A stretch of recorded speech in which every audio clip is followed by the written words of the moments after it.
Do you want to successfully complete the D545 Objective Assessment exam? Then you are in the right place. Our website provides a list of questions and answers for your success in the D545 OA exam for free.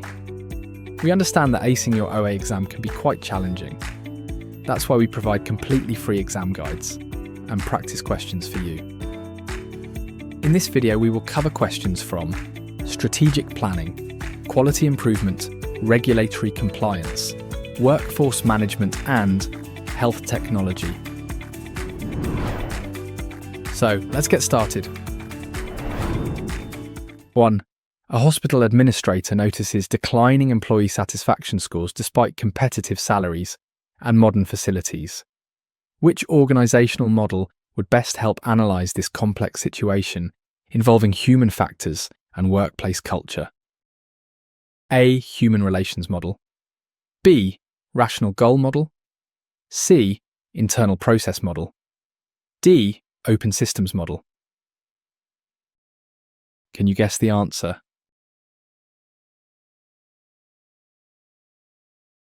Correct answer, A. Human relations model.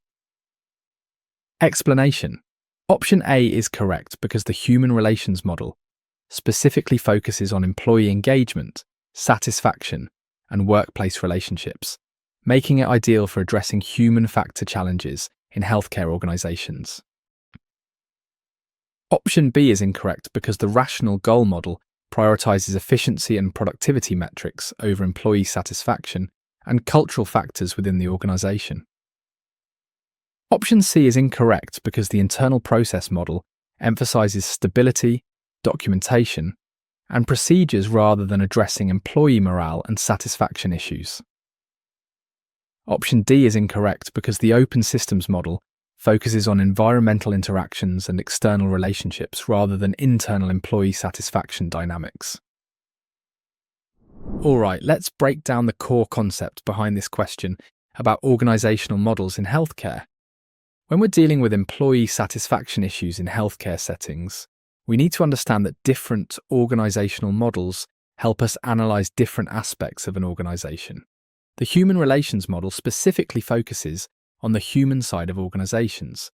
It emphasises employee engagement, workplace relationships, and organisational culture. This model recognises that employees aren't just cogs in a machine, but are complex individuals whose satisfaction and morale directly impact organisational success. In contrast, the rational goal model prioritises efficiency and productivity metrics. The internal process model focuses on stability and documentation. And the open systems model examines how organisations interact with their external environment. So when you have declining employee satisfaction, despite good pay and facilities, you need a model that specifically addresses human factors and workplace culture, which is exactly what the human relations model provides. 2. During a merger between two healthcare facilities, staff resist new protocols and communication breaks down between departments. Which leadership style would most effectively address this transitional period requiring both direction and support? A. Autocratic leadership style. B. Laissez-faire leadership style. C. Situational leadership approach. D. Transactional leadership model. Do you know the answer?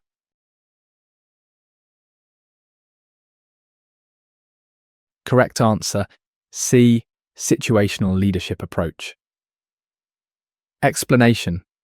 Option C is correct because situational leadership allows leaders to adapt their style based on staff readiness and specific circumstances, essential during complex organisational transitions requiring flexible responses. Option A is incorrect because autocratic leadership imposes decisions without input, potentially increasing resistance during an already challenging merger transition period. Option B is incorrect because laissez-faire leadership provides minimal guidance when staff actually need clear direction during organisational change and uncertainty. Option D is incorrect because transactional leadership focuses on rewards and punishments rather than adapting to varying needs during transition periods. To really understand why situational leadership is the perfect fit here. Let's dive into what happens during healthcare mergers. Mergers create incredibly complex situations where staff face uncertainty, new protocols, and cultural changes all at once. Different people respond differently to these changes. Some need clear direction, others need support, and some might be ready to take initiative. Situational leadership developed by Hersey and Blanchard allows leaders to adapt their approach based on the readiness and needs of their followers. Unlike autocratic leadership, which imposes decisions without input, or laissez-faire, which provides minimal guidance, situational leadership flexes between directing, coaching, supporting, and delegating as needed. Transactional leadership, with its focus on rewards and punishments, doesn't address the varying emotional and professional needs during transitions. The beauty of situational leadership during mergers is that it recognizes one size doesn't fit all. It allows leaders to be directive when staff need clarity and supportive when they need encouragement. 3. A rural hospital struggles with specialist coverage and considers implementing new technology to improve access. Which strategic approach would best address both geographic limitations and quality care delivery requirements? A. Telemedicine integration program. B. Staff recruitment incentives. C. Patient transport services. D. Satellite clinic expansion. Can you guess the answer?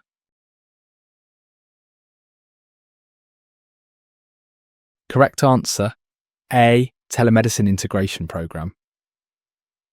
Explanation: Option A is correct because telemedicine directly addresses geographic barriers while maintaining quality care through remote specialist consultations, making it ideal for rural healthcare access challenges. Option B is incorrect because recruitment incentives alone cannot overcome the fundamental shortage of specialists willing to relocate to rural areas permanently. Option C is incorrect because patient transport services create additional burdens on patients and do not address immediate access to specialist care. Option D is incorrect because satellite clinics require significant resources and still may not attract specialist physicians to rural locations regularly. This is a critical concept for the exam, so let's dig into the principle behind telemedicine in rural healthcare. Rural hospitals face a fundamental challenge.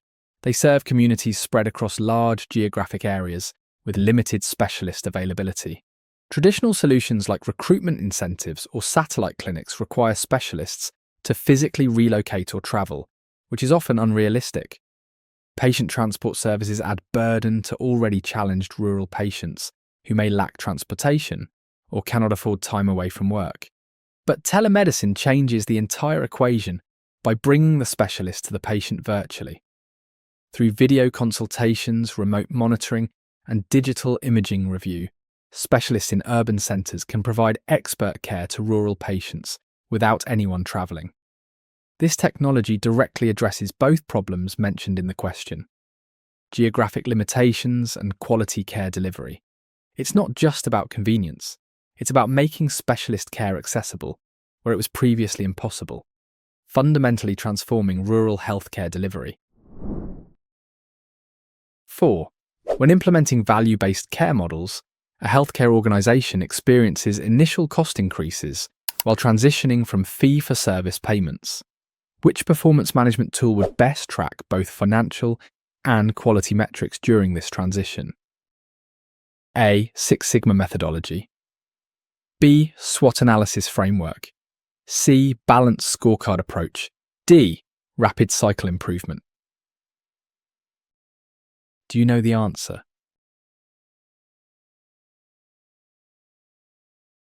Correct answer: C. Balanced scorecard approach. Explanation: Option C is correct because balanced scorecards simultaneously monitor financial performance, quality metrics, internal processes and learning perspectives, essential for managing complex value-based care transitions effectively. Option A is incorrect because Six Sigma primarily focuses on reducing process variations and defects rather than balancing multiple strategic perspectives simultaneously. Option B is incorrect because SWOT analysis identifies strengths and weaknesses but doesn't provide ongoing monitoring of multiple performance dimensions concurrently. Option D is incorrect because rapid cycle improvement targets specific process improvements rather than comprehensive organizational performance tracking across domains. Let's explore the theory behind balanced scorecards to see why they're perfect for managing value-based care transitions. When healthcare organizations shift from fee-for-service to value-based care, they face a complex challenge. They need to invest money up front in quality improvements while their revenue model is changing. The balanced scorecard, developed by Kaplan and Norton, is uniquely suited for this because it doesn't just look at one dimension of performance. It simultaneously tracks four perspectives: financial, customer or patient satisfaction, internal processes, and learning and growth. This multi-dimensional view is crucial during transitions because you might see financial metrics decline temporarily while quality metrics improve. Six Sigma focuses primarily on reducing variations. SWOT analysis is more of a snapshot tool, and rapid cycle improvement targets specific processes. But the balanced scorecard gives you that comprehensive dashboard, showing whether your transition strategy is working across all critical dimensions, helping leaders make informed decisions when simple financial metrics alone would be misleading. 5. A healthcare system faces increasing regulatory compliance requirements while managing limited administrative resources. Which organizational structure would most effectively coordinate compliance efforts across multiple facilities and departments? A. Functional organizational structure. B. Matrix organizational structure. C. Multi-divisional structure design. D. Flat organizational hierarchy. Can you guess the answer?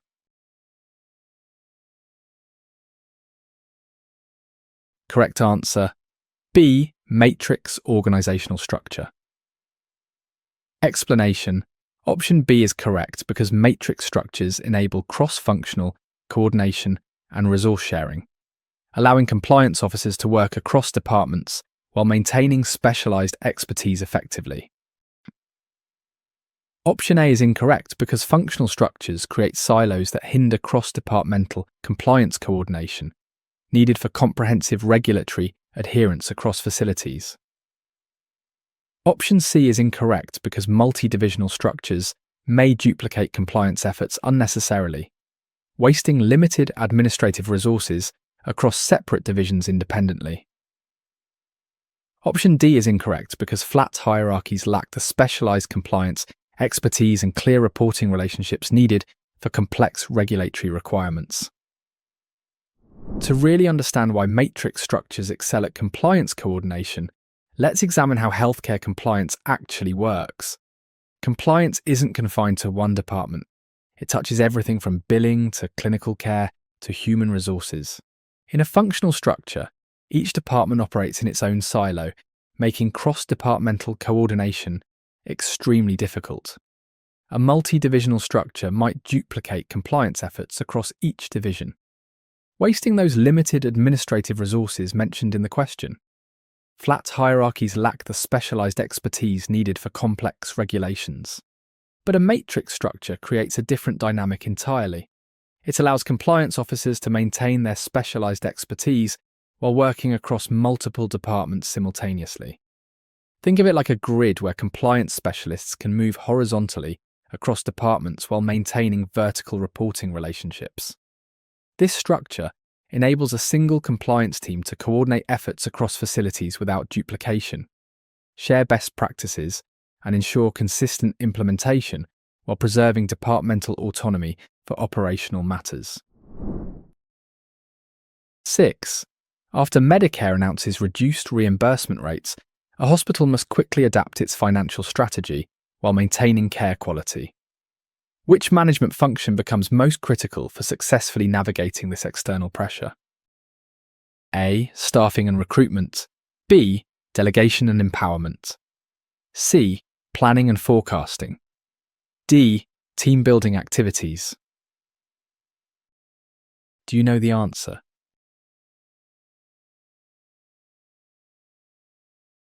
Correct answer, C. Planning and forecasting.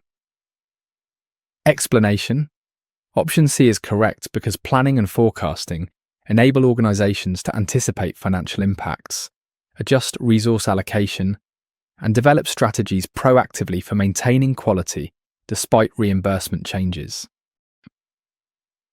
Option A is incorrect because staffing adjustments alone cannot address the strategic financial challenges posed by systematic reimbursement rate reductions effectively. Option B is incorrect because delegation distributes existing work but does not create the strategic vision needed to adapt to external financial pressures. Option D is incorrect because team building improves collaboration but does not directly address the financial planning required for reimbursement changes. This question tests your understanding of management functions during external pressures, so let's analyse why planning and forecasting become critical. When Medicare announces reimbursement cuts, it's not just about having less money. It triggers a cascade of strategic decisions. Planning and forecasting allow organizations to model different scenarios. What if we reduce this service? How will patient volumes change? What's our break-even point? These functions help leaders anticipate problems before they become crises. Staffing adjustments might seem logical, but they're reactive and can harm quality. Delegation just redistributes existing work without addressing the strategic challenge. Team building, while valuable, doesn't directly tackle financial pressures. But planning and forecasting are proactive.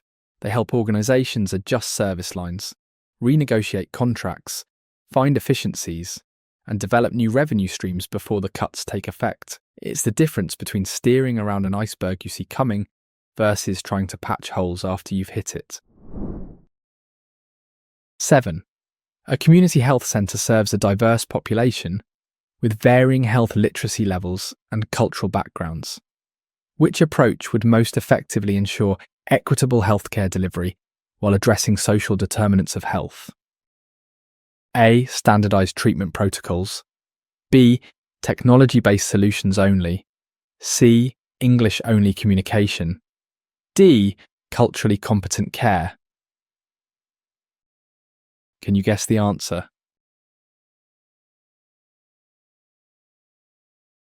Correct answer, D. Culturally competent care. Explanation. Option D is correct because culturally competent care addresses diverse population needs through tailored communication, understanding of cultural health beliefs, and consideration of social determinants affecting health outcomes. Option A is incorrect because standardized protocols fail to account for cultural variations in health beliefs and practices affecting treatment adherence and outcomes. Option B is incorrect because technology solutions alone may exclude populations with limited digital literacy or access to technology resources.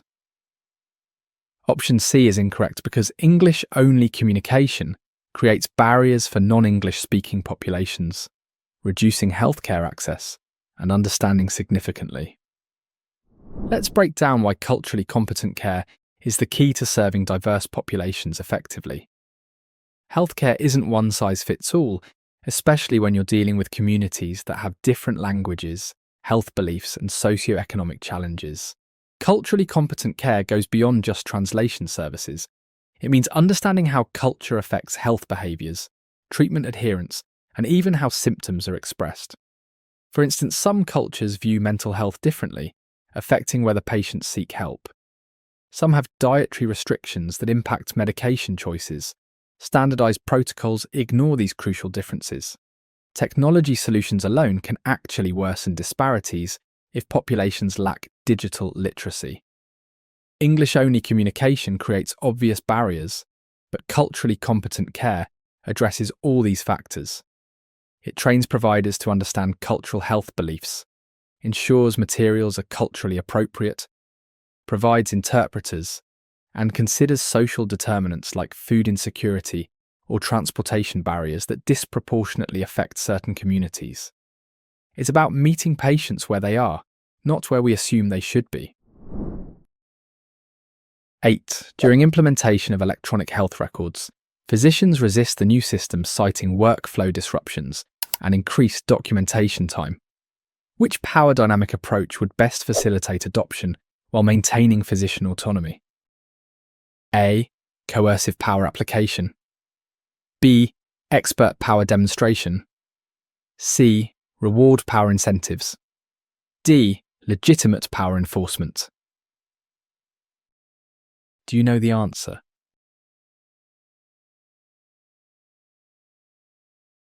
Correct answer, B. Expert power demonstration.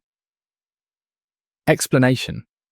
Option B is correct because expert power builds credibility through demonstrated knowledge and benefits, helping physicians understand system advantages while respecting their professional expertise and autonomy. Option A is incorrect because coercive power creates resentment and may increase resistance among highly autonomous professionals, like physicians in healthcare settings. Option C is incorrect because reward incentives alone don't address underlying workflow concerns and may be seen as manipulative by professional staff. Option D is incorrect because legitimate power enforcement may trigger professional resistance when physicians perceive threats to their clinical decision-making autonomy. Understanding power dynamics in healthcare technology adoption is crucial, so let's explore why expert power works best with physician resistance to EHRs. Physicians are highly trained professionals who value autonomy and evidence-based practice. When they resist EHRs, it's often because they see them as administrative burdens that interfere with patient care. Coercive power, forcing compliance, breeds resentment and passive resistance. Reward power through incentives feels manipulative and doesn't address underlying concerns. Legitimate power, just enforcing rules, triggers professional resistance. But expert power works differently. It builds credibility through demonstrated knowledge. When implementation is led by clinical champions who understand both medicine and technology, they can show peers how EHRs actually improve care through decision support, preventing medication errors, and improving coordination. Expert power respects physician intelligence by providing evidence and practical demonstrations rather than mandates. It's peer-to-peer influence based on competence, not authority, making it the most effective approach for highly autonomous professionals. 9. An accountable care organisation struggles to coordinate care across primary care, specialists, and hospitals while managing shared savings requirements. Which quality improvement methodology would best identify coordination breakdowns systematically? A. Root cause analysis. B. Failure mode analysis. C. Benchmarking comparisons only. D. Individual performance reviews. Can you guess the answer?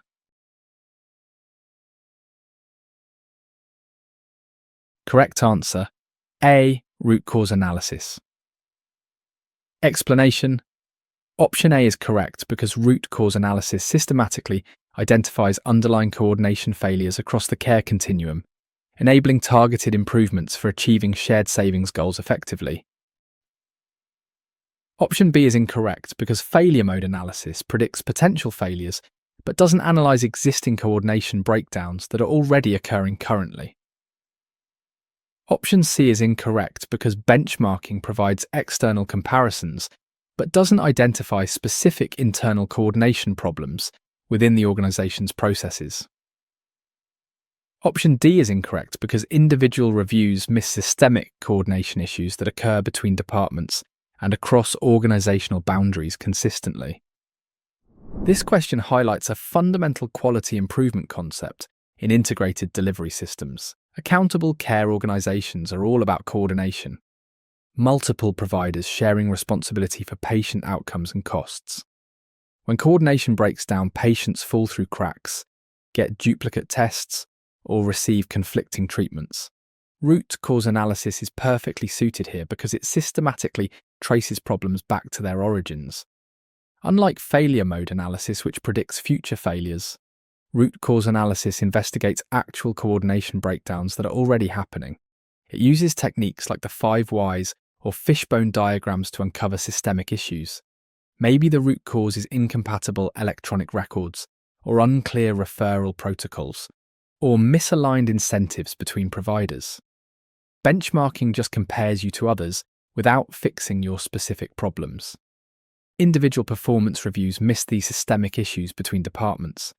Root cause analysis reveals these inter-organizational gaps, enabling targeted solutions that address the actual source of coordination failures, not just their symptoms.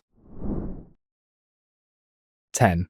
Following a data breach affecting patient records, a healthcare organization must rebuild trust while implementing stronger cybersecurity measures. Which compliance strategy would most comprehensively address both regulatory requirements and stakeholder concerns? A. Minimal disclosure approach. B. Technology upgrades only. C. Comprehensive compliance program. D. Outsourcing all security. Do you know the answer?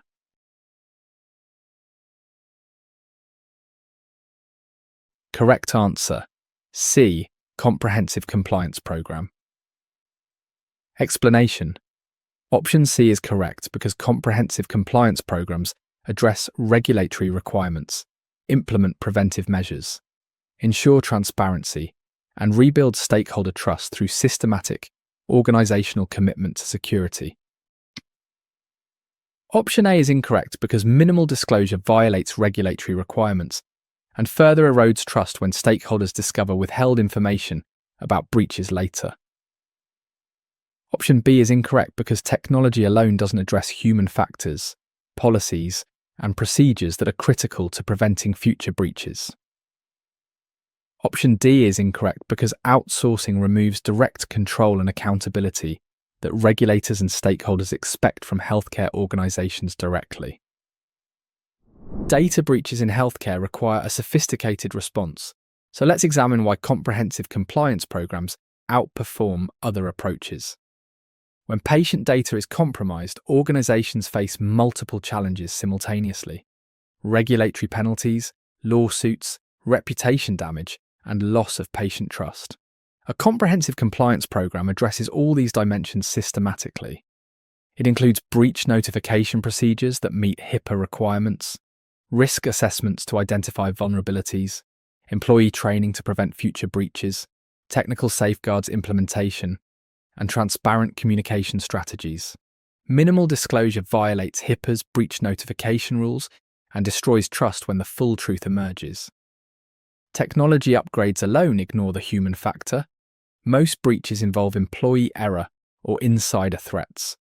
Outsourcing security seems appealing, but regulators hold the covered entity responsible regardless of who manages security.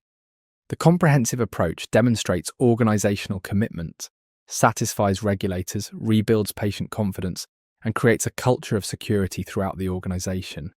It's about systemic change, not just quick fixes. 11.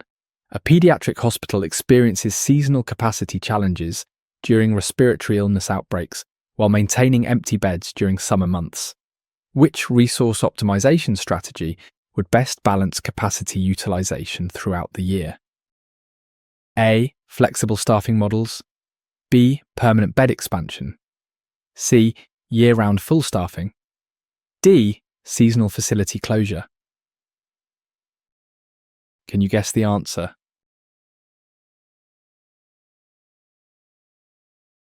Correct answer. A. Flexible staffing models. Explanation. Option A is correct because flexible staffing models allow dynamic resource adjustment based on seasonal demand, optimizing costs while maintaining capacity for peak periods without waste.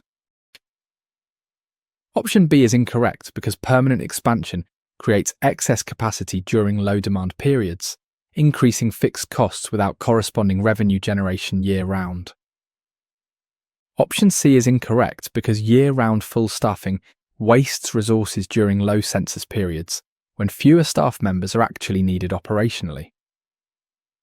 Option D is incorrect because seasonal closure abandons the community during low-demand periods and damages organizational reputation and continuous care relationships.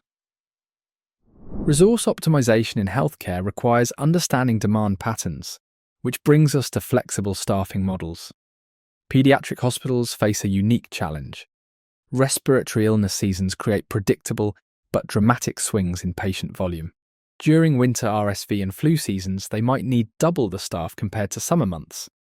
Permanent bed expansion means paying for empty beds and unused staff most of the year. A financial disaster. Year-round full staffing wastes money during low census periods. Seasonal closure abandons the community and destroys trust. But flexible staffing models use strategies like float pools, per diem staff, seasonal contracts, and cross-training. Nurses might work in different units based on census, or the hospital might use travelling nurses during peak seasons. This approach maintains quality care during high demand while controlling costs during low periods. It's about matching resources to actual need, not maintaining rigid structures that either waste money or compromise care. 12. When transitioning to population health management, a healthcare system must address disparities in diabetes outcomes across different socio-economic groups. Which intervention strategy would most effectively reduce these health disparities? A. Standardized clinical pathways. B. Community outreach programs. C. Technology solutions exclusively. D. Hospital-based services only. Do you know the answer?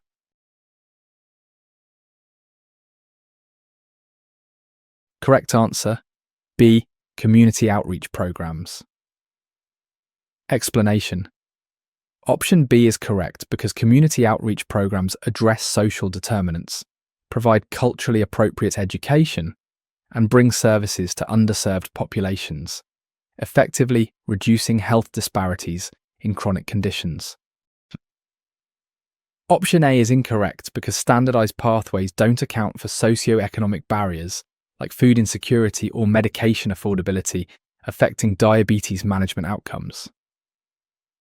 Option C is incorrect because technology solutions may worsen disparities for populations lacking digital access or technological literacy skills needed for engagement. Option D is incorrect because hospital-based services miss preventive opportunities and fail to address community-level factors influencing diabetes management success. Population health management requires addressing root causes of health disparities, which is why community outreach programs are so effective. Diabetes outcomes aren't just about medical treatment, they're profoundly influenced by social determinants of health. Can patients afford healthy food? Do they have safe places to exercise? Can they refrigerate insulin? These factors vary dramatically across socio-economic groups. Standardized clinical pathways assume everyone has equal resources, which isn't reality. Technology solutions might actually worsen disparities if lower-income populations lack smartphones or internet access.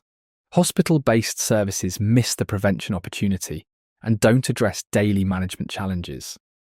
But community outreach programs meet people where they live.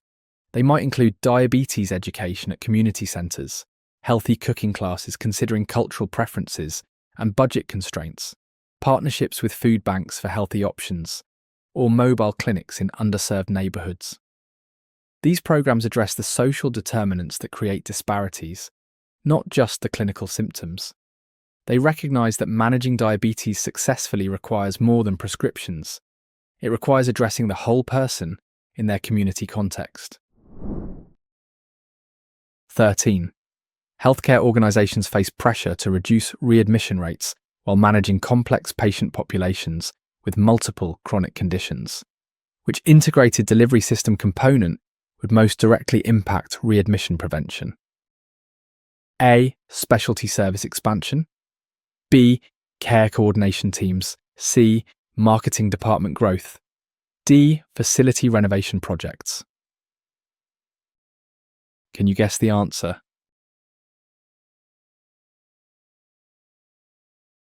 Correct answer, B. Care coordination teams. Explanation. Option B is correct because care coordination teams ensure seamless transitions, medication reconciliation, and follow-up appointments, directly preventing readmissions for complex patients with multiple chronic conditions effectively. Option A is incorrect because specialty expansion without coordination may fragment care further, potentially increasing readmissions through poor communication between providers. Option C is incorrect because marketing doesn't address clinical factors or care transitions that directly cause preventable readmissions for complex patients. Option D is incorrect because facility improvements don't impact care coordination or post-discharge support that prevents readmissions for chronic conditions. Understanding integrated delivery systems helps us see why care coordination teams are crucial for preventing readmissions. Patients with multiple chronic conditions often see various specialists, take numerous medications, and need complex follow-up care. When they're discharged from the hospital, the risk of readmission is highest in those first 30 days. Simply expanding specialty services without coordination can actually fragment care more. Marketing doesn't address clinical issues. Facility renovations don't impact post-discharge care. But care coordination teams act as the patient's navigator through the healthcare maze. They ensure the primary care doctor knows about the hospital stay, specialists receive discharge summaries. Medications are reconciled to prevent dangerous interactions. Follow-up appointments are scheduled and kept, and patients understand their discharge instructions. These teams might call patients at home, arrange transportation to appointments, or coordinate with home health services. By ensuring seamless transitions and preventing gaps in care, they directly address the communication failures and missed follow-ups that cause readmissions. 14. During strategic planning, a hospital discovers competitor advantages in outpatient services while identifying its own emergency department excellence. Which analytical tool would best guide competitive positioning decisions? A. Internal audit only. B. SWOT analysis framework. C. Financial ratios exclusively. D. Employee satisfaction surveys. Do you know the answer?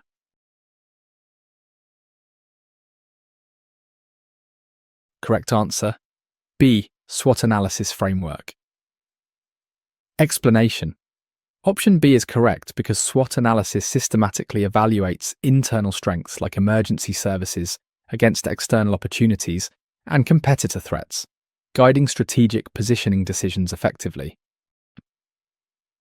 Option A is incorrect because internal audits miss external competitive factors and market opportunities essential for strategic positioning against competitors effectively. Option C is incorrect because financial ratios alone don't capture competitive advantages, market positioning, or strategic opportunities beyond numerical performance metrics. Option D is incorrect because employee surveys provide internal culture insights, but don't analyze competitive landscape or market positioning opportunities comprehensively. Strategic positioning in healthcare requires systematic analysis, which is where SWOT analysis proves invaluable. When a hospital discovers competitors excel in outpatient services while it dominates emergency care, it needs a framework to make strategic decisions. SWOT, Strengths, Weaknesses, Opportunities and Threats, provides exactly that framework. It maps internal strengths like your excellent emergency department against external opportunities in the market. Maybe there's an opportunity to leverage emergency excellence into an observation unit or urgent care network. It identifies weaknesses that competitors are exploiting and threats that could erode your emergency advantage. Internal audits only look inward, missing competitive dynamics. Financial ratios provide numbers but not strategic context. Employee surveys reveal culture but not market position. SWOT analysis creates a comprehensive strategic map, showing where to compete, where to improve, and where to potentially partner. It transforms scattered information into actionable strategy by systematically evaluating both internal capabilities and external environment. 15. A multi-hospital system implements lean management principles, but encounters resistance from clinical staff who view standardization as threatening professional judgment. Which implementation approach would best balance efficiency goals with clinical autonomy? A. Mandatory compliance enforcement. B. External consultant mandates. C. Clinician-led improvement teams. D. Administrative decisions only. Can you guess the answer?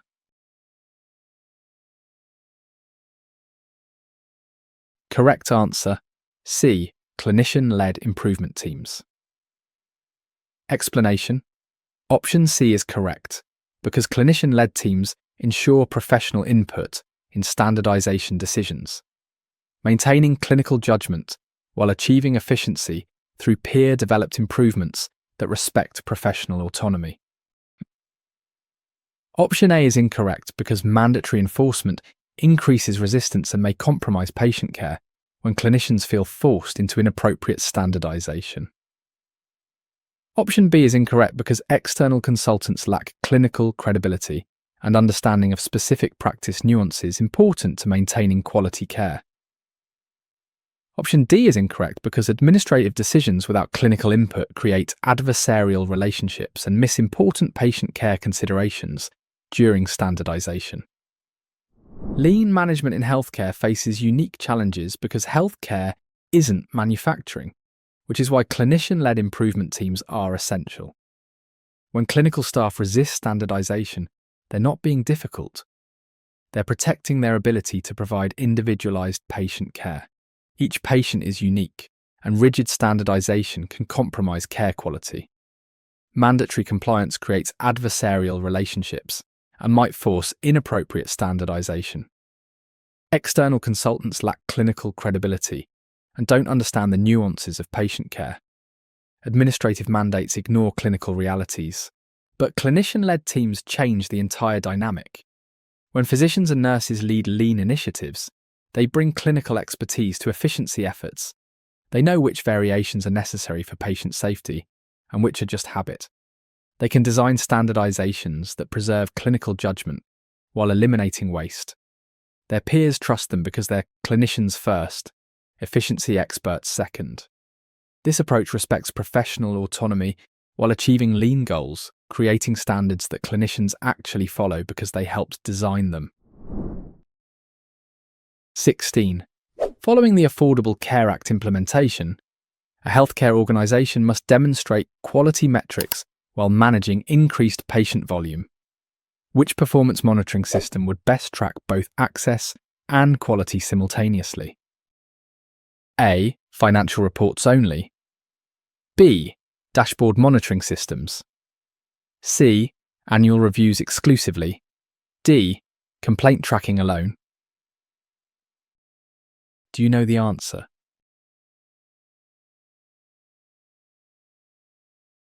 Correct answer, B. Dashboard monitoring systems. Explanation. Option B is correct because dashboard systems provide real-time visualization of multiple metrics, including access measures and quality indicators, enabling rapid response to performance changes effectively.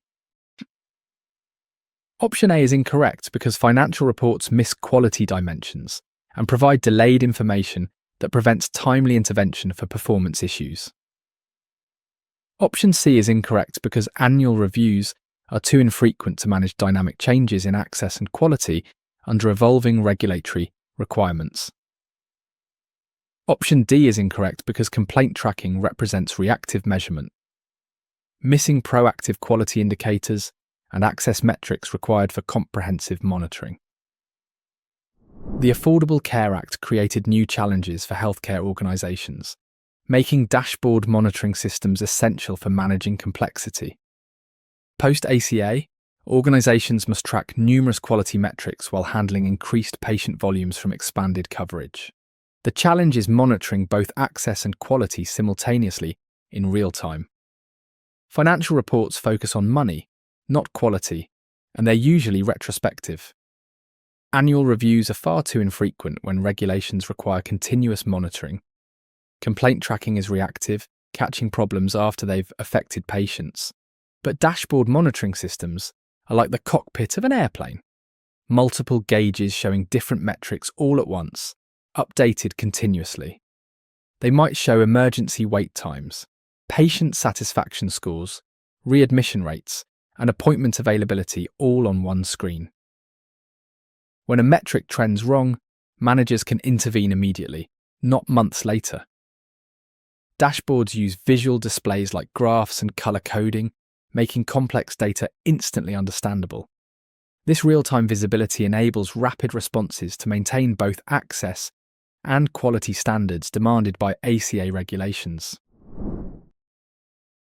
17. A Chief Compliance Officer discovers potential False Claims Act violations in billing practices across multiple departments. Which response strategy would most effectively address immediate risks while preventing future violations?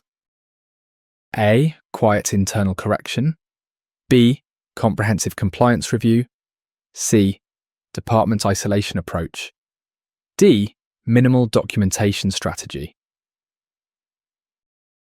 Can you guess the answer?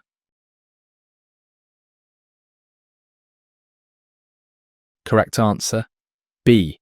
Comprehensive compliance review. Explanation. Option B is correct because comprehensive reviews identify systemic issues, ensure proper disclosure, implement corrective actions, and establish preventive measures protecting against False Claims Act penalties. Option A is incorrect because quiet correction without proper disclosure may constitute continued violation and increase penalties if discovered by authorities later. Option C is incorrect because isolating departments misses systemic billing issues and patterns that require organisation-wide correction and monitoring systems. Option D is incorrect because minimal documentation fails regulatory requirements and prevents effective monitoring of corrective action success over time. False Claims Act violations are serious federal offences that can destroy healthcare organisations, which is why comprehensive compliance reviews are critical. When potential violations are discovered across multiple departments, it suggests systemic problems, not isolated incidents. The False Claims Act includes whistleblower provisions and triple damages plus penalties, making proper response crucial. Quiet internal correction without disclosure can be seen as continued fraud if discovered later. Department isolation misses patterns across the organisation. Minimal documentation prevents you from proving corrective actions were taken. But comprehensive compliance reviews do several things simultaneously. They identify the full scope of violations, ensure proper self-disclosure to authorities, which can reduce penalties, implement corrective actions with monitoring systems, and establish preventive measures for the future. This approach shows good faith to regulators, potentially qualifying for reduced penalties under self-disclosure protocols. It also protects against whistleblower claims by addressing problems proactively. Most importantly, it creates systematic changes, preventing future violations rather than just fixing current ones. 18. When developing strategies for managing rising healthcare costs, an organisation must balance financial sustainability with community access needs. Which approach would most effectively achieve both objectives simultaneously? A. Service line elimination. B. Across-board price increases. C. Preventive care investment. D. Staffing reductions only. Do you know the answer?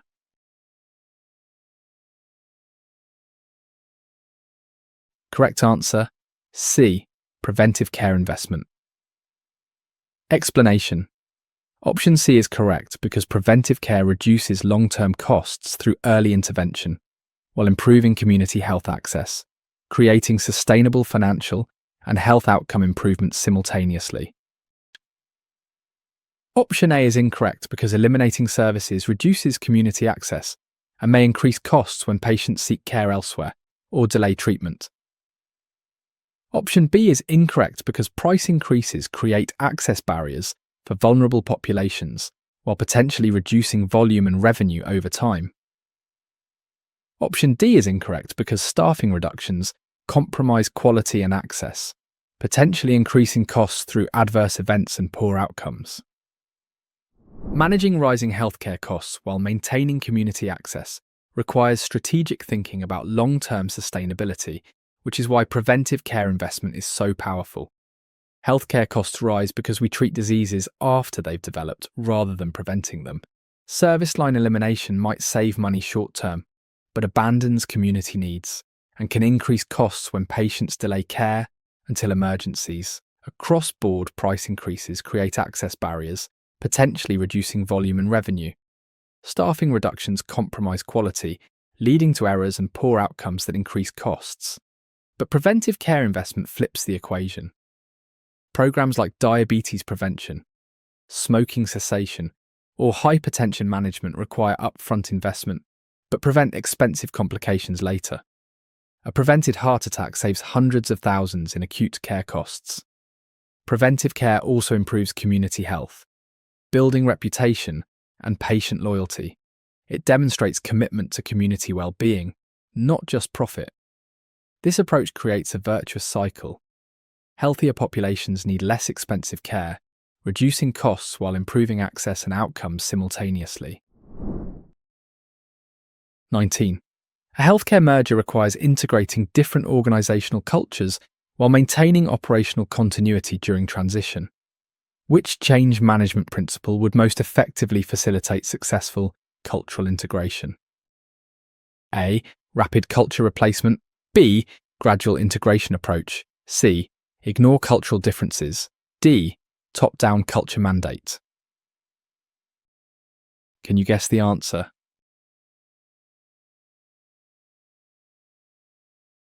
Correct answer, B. Gradual integration approach. Explanation. Option B is correct because gradual integration respects existing cultures while building shared values, reducing resistance, and maintaining stability during complex organizational merger transitions effectively. Option A is incorrect because rapid replacement creates resistance, turnover, and operational disruption when staff feel their culture is being eliminated abruptly. Option C is incorrect because ignoring differences leads to ongoing conflicts, miscommunication, and failure to achieve merger synergies and operational goals. Option D is incorrect because top-down mandates generate resistance and fail to build genuine cultural alignment needed for long-term merger success. Healthcare mergers involve combining not just operations, but entire organizational cultures, which is why gradual integration approaches succeed where rapid changes fail. Culture isn't just about policies, it's the shared values, beliefs, and behaviours that define how work gets done. When two healthcare organisations merge, you're combining different histories, traditions, and ways of practicing medicine. Rapid culture replacement creates massive resistance because people feel their identity is being erased. Ignoring cultural differences leads to underground conflicts that sabotage merger goals. Top-down mandates generate surface compliance, while real resistance goes underground. But gradual integration respects both cultures while building something new. It might start with joint committees where staff from both organisations work together on neutral projects. Over time, best practices from each culture are identified and combined.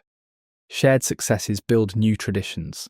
This approach maintains operational stability during transition, reduces turnover of valuable staff, and creates genuine cultural alignment rather than forced compliance. 20. Healthcare organisations implementing clinical decision support systems face physician concerns about algorithmic bias affecting patient care decisions. Which implementation strategy would best address these ethical and practical concerns? A. Mandatory system use. B. Transparent algorithm design. C. Override prevention mechanisms. D. Vendor assurance only. Do you know the answer?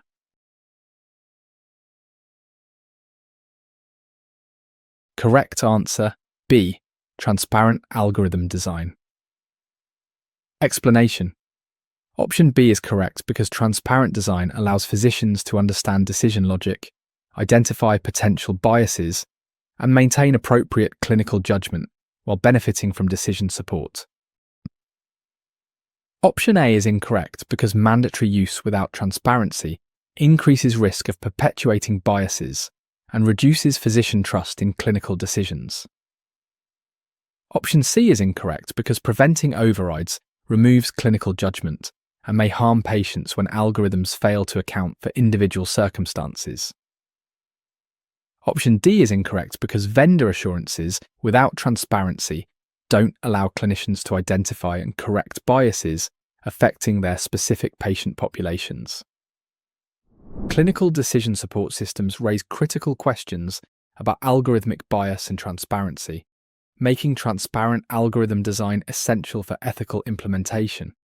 These systems use artificial intelligence to help physicians make diagnostic and treatment decisions, but algorithms can perpetuate or amplify biases present in their training data. For instance, if trained on data from predominantly white populations, they might miss diagnoses in minority patients. Mandatory use without transparency forces physicians to follow potentially biased recommendations blindly. Preventing overrides removes clinical judgment when algorithms fail to account for individual patient circumstances.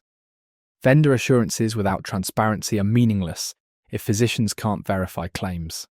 But transparent algorithm design allows physicians to understand how decisions are reached. They can see what factors are weighted, identify potential biases, and make informed decisions about when to follow or override recommendations. Transparency builds trust, enables bias detection and correction, and maintains the physician's role as the ultimate decision maker. It ensures technology enhances rather than replaces clinical judgment, while addressing ethical concerns about AI in healthcare. 21. During rapid cycle improvement implementation for emergency department wait times, staff report initiative fatigue from multiple concurrent projects. Which project management approach would best maintain improvement momentum while preventing burnout? A. Accelerate all initiatives. B. Strategic initiative, prioritization. C. Abandon improvement efforts. D. External team replacement. Can you guess the answer?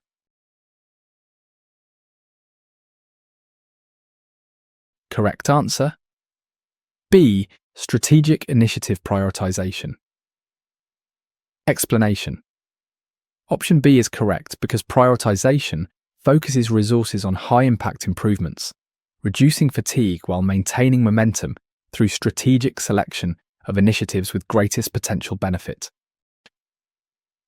Option A is incorrect because acceleration increases burnout risk and may cause quality issues when staff cannot properly implement multiple changes simultaneously. Option C is incorrect because abandoning efforts wastes previous investments and fails to address legitimate wait time problems requiring systematic improvement approaches. Option D is incorrect because external teams lack institutional knowledge and may increase resistance while failing to build internal improvement capacity. Let's dive into the principle behind managing initiative fatigue in quality improvement efforts. Rapid cycle improvement is powerful, but can overwhelm staff when multiple projects run simultaneously. Healthcare workers are already managing complex patient care, and adding numerous improvement initiatives creates cognitive overload and burnout. Accelerating initiatives makes this worse, potentially causing errors when staff can't properly implement changes. Abandoning efforts wastes investments and leaves problems unsolved. External teams lack institutional knowledge and may increase resistance. But strategic initiative prioritization applies the Pareto principle, focusing on the vital few initiatives that deliver the most impact. This means analysing which improvements address the biggest pain points, affect the most patients, or offer the greatest efficiency gains. By concentrating resources on high-impact projects, organisations maintain improvement momentum without overwhelming staff. It's about working smarter, not harder, ensuring each initiative gets the attention needed for successful implementation, rather than spreading efforts too thin across many projects. 22. A rural hospital struggles to meet Medicare Shared Savings Program quality metrics while serving an aging population with limited resources. Which strategic partnership would most effectively support quality improvement goals? A. Insurance company merger. B. urban hospital affiliation, C. Technology vendor exclusive, D. Consulting firm contract. Do you know the answer?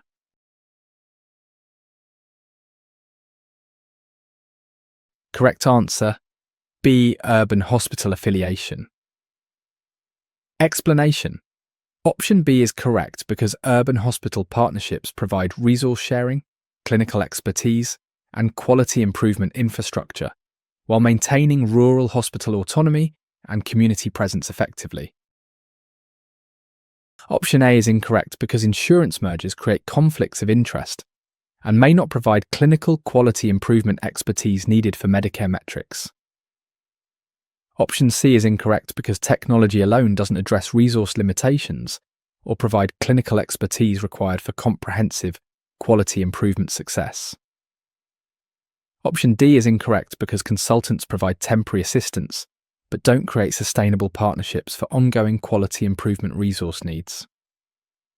Rural hospitals face unique challenges with Medicare shared savings programs, making urban hospital affiliations particularly valuable strategic partnerships. Medicare's quality metrics require sophisticated data systems, clinical protocols, and quality improvement infrastructure that rural hospitals often can't afford independently. Insurance mergers create conflicts between payer and provider roles. Technology vendors provide tools but not clinical expertise. Consultants offer temporary help without sustainable support. But urban hospital affiliations create symbiotic relationships. Urban hospitals share their quality improvement infrastructure, clinical protocols, and data analytics capabilities. Rural hospitals maintain their community presence and local governance while gaining access to resources they couldn't afford alone. These partnerships might include shared electronic health records, quality officers who work across both organizations, or clinical pathways adapted for rural settings.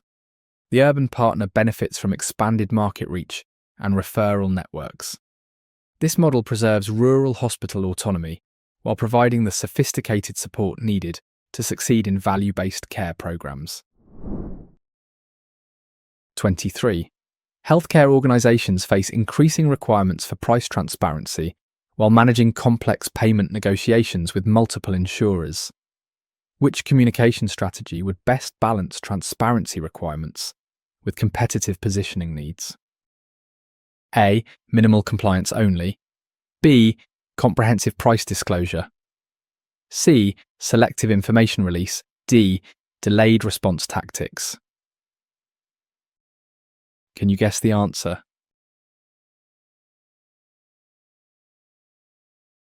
Correct answer, B. Comprehensive price disclosure. Explanation. Option B is correct because comprehensive disclosure meets regulatory requirements, builds consumer trust, and positions organizations as transparent leaders while managing competitive concerns through quality differentiation. Option A is incorrect because minimal compliance risks penalties and damages reputation when consumers discover limited transparency compared to competitor organizations. Option C is incorrect because selective release violates regulations and creates confusion when different stakeholders receive inconsistent pricing information from organizations. Option D is incorrect because delayed responses violate regulatory timelines and suggest organizations have something to hide regarding their pricing practices. Price transparency in healthcare involves complex strategic considerations beyond simple compliance. Healthcare pricing has historically been opaque, with different prices for different payers and patients often discovering costs only after receiving care. Now, regulations require transparency, creating strategic dilemmas. Minimal compliance risks penalties and reputation damage when competitors exceed requirements. Selective information creates confusion and appears deceptive. Delayed responses violate timelines and suggest hiding unfavorable information. But comprehensive price disclosure, while initially uncomfortable, offers strategic advantages. It builds consumer trust in an industry plagued by surprise bills. It positions the organization as a transparency leader, differentiating from competitors. comprehensive disclosure also forces internal price rationalization, often revealing inefficiencies. Organizations can compete on value, not just price, by showing quality metrics alongside costs. This transparency actually strengthens negotiating positions with payers who can no longer play providers against each other using information asymmetry. It transforms a compliance burden into competitive advantage. 24. When implementing patient-centered care initiatives, a hospital discovers disconnect between administrative metrics and actual patient experience feedback. Which evaluation method would best align organizational measures with patient perspectives? A. Staff satisfaction surveys. B. Patient advisory councils. C. Financial performance only. D. Clinical outcomes exclusively. Do you know the answer?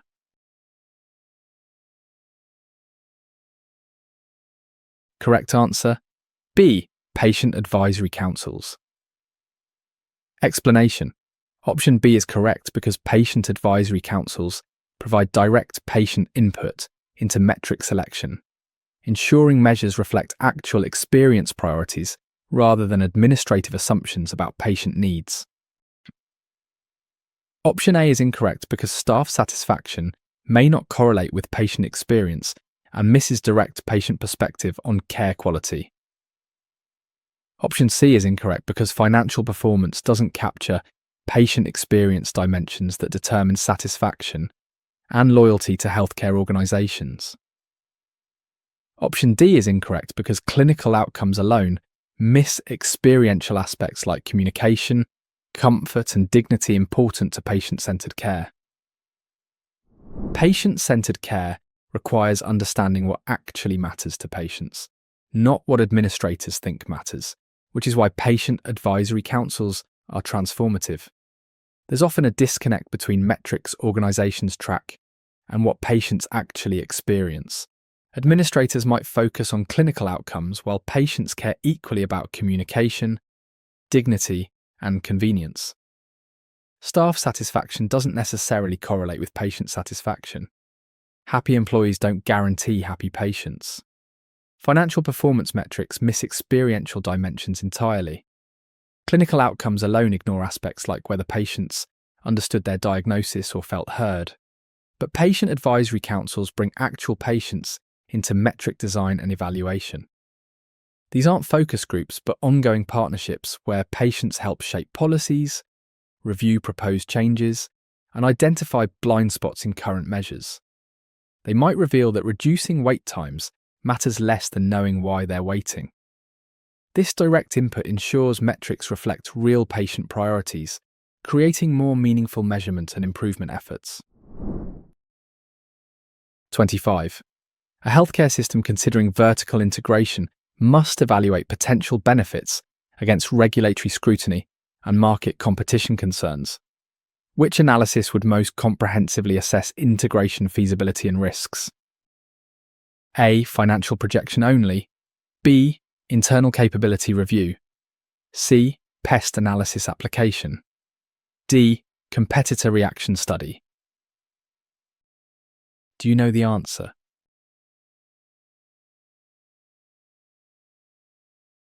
Correct answer: C. Pest analysis application. Explanation: Option C is correct because pest analysis examines political, economic, social, and technological factors, providing comprehensive external environment assessment essential for integration decision-making and risk evaluation.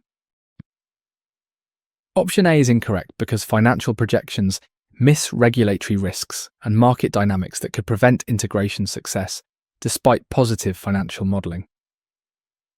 Option B is incorrect because internal reviews ignore external regulatory and competitive factors that determine whether integration is feasible and sustainable. Option D is incorrect because competitor studies alone miss regulatory, economic, and social factors affecting integration success beyond competitive responses only. Vertical integration decisions in healthcare require comprehensive external environment analysis, which is where pest analysis excels over narrower approaches. Vertical integration means owning multiple levels of care delivery, from primary care to hospitals to post-acute services. This creates enormous regulatory scrutiny about market concentration and competition. Financial projections alone miss critical external factors. Internal capabilities don't reveal external barriers. Competitor studies ignore broader environmental forces.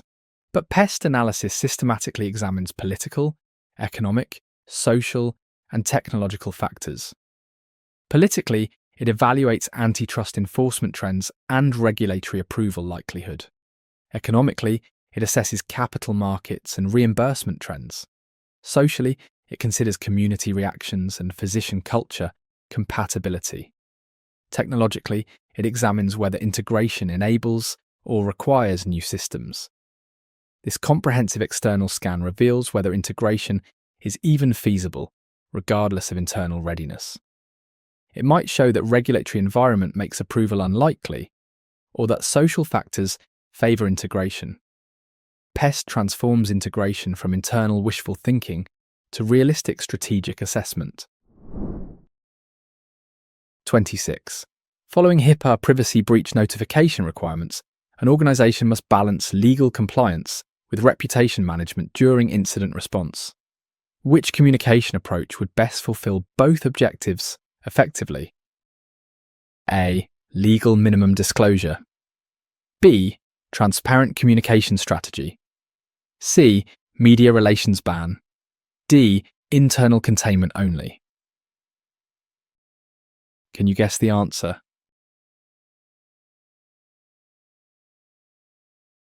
Correct answer. B. Transparent communication strategy. Explanation.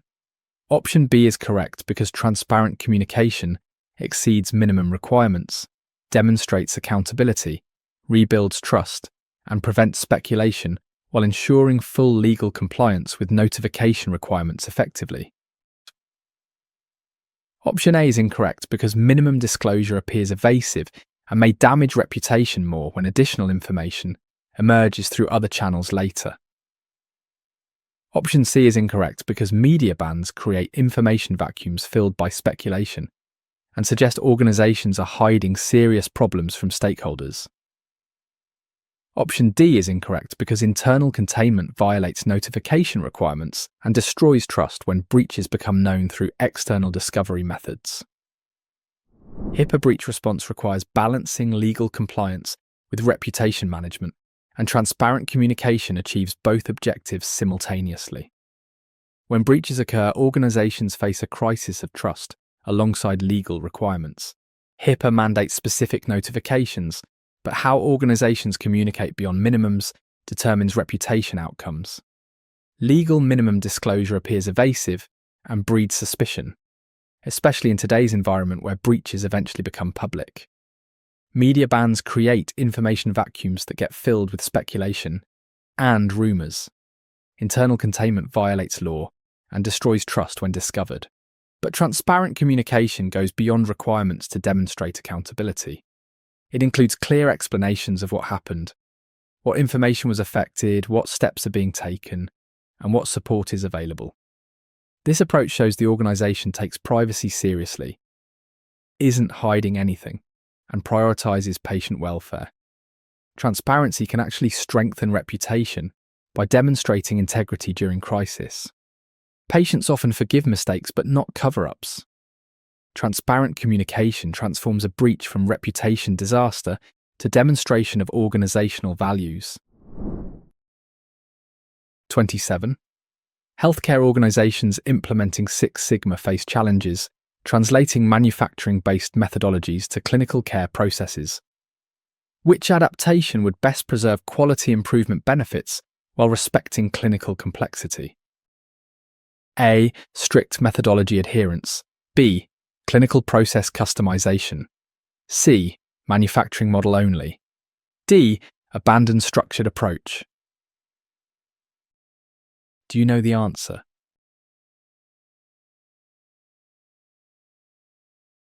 Correct answer, B. Clinical process customization. Explanation. Option B is correct because customization adapts Six Sigma principles to clinical realities while maintaining a systematic improvement focus, balancing standardization benefits with patient care complexity requirements effectively. Option A is incorrect because strict adherence ignores clinical variations and patient individuality that distinguish healthcare from manufacturing process standardization requirements. Option C is incorrect because manufacturing models fail to account for human factors and clinical judgment essential to healthcare quality and safety. Option D is incorrect because abandoning structure loses systematic improvement benefits while returning to ad hoc approaches that created original quality problems. Six Sigma originated in manufacturing, but healthcare isn't manufacturing, which is why clinical process customization is essential for success. Six Sigma reduces variation to near zero, which works for producing identical widgets, but becomes problematic in healthcare, where patients are inherently variable. Strict methodology adherence ignores that clinical variations often reflect necessary individualization for patient safety. Manufacturing models assume predictable inputs and outputs, but patients present with multiple conditions, varying responses to treatment, and unique circumstances. Abandoning structure altogether loses systematic improvement benefits. But clinical process customization adapts Six Sigma principles to healthcare realities. It distinguishes between appropriate clinical variation based on patient needs and inappropriate variation from inconsistent practices. For example, antibiotic timing for sepsis should have zero variation, but antibiotic choice might vary based on patient allergies and local resistance patterns. This customized approach preserves Six Sigma's systematic improvement while respecting clinical complexity, creating standardization where appropriate, while maintaining flexibility where necessary for patient care.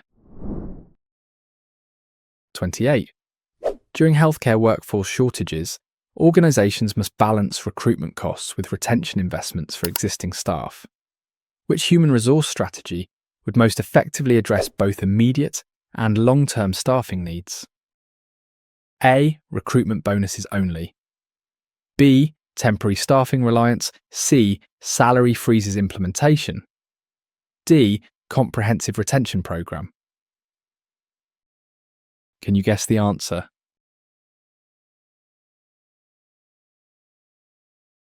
Correct answer. D. Comprehensive retention program. Explanation. Option D is correct because retention programs reduce turnover costs, maintain institutional knowledge, and create a positive culture, attracting new staff while addressing immediate needs through stability. Option A is incorrect because recruitment bonuses alone create bidding wars without addressing underlying factors, causing staff to leave healthcare organizations. Option B is incorrect because temporary staffing increases costs and reduces continuity while failing to build a sustainable workforce for long-term needs. Option C is incorrect because salary freezes increased turnover during shortages, worsening staffing problems and increasing recruitment costs over time significantly.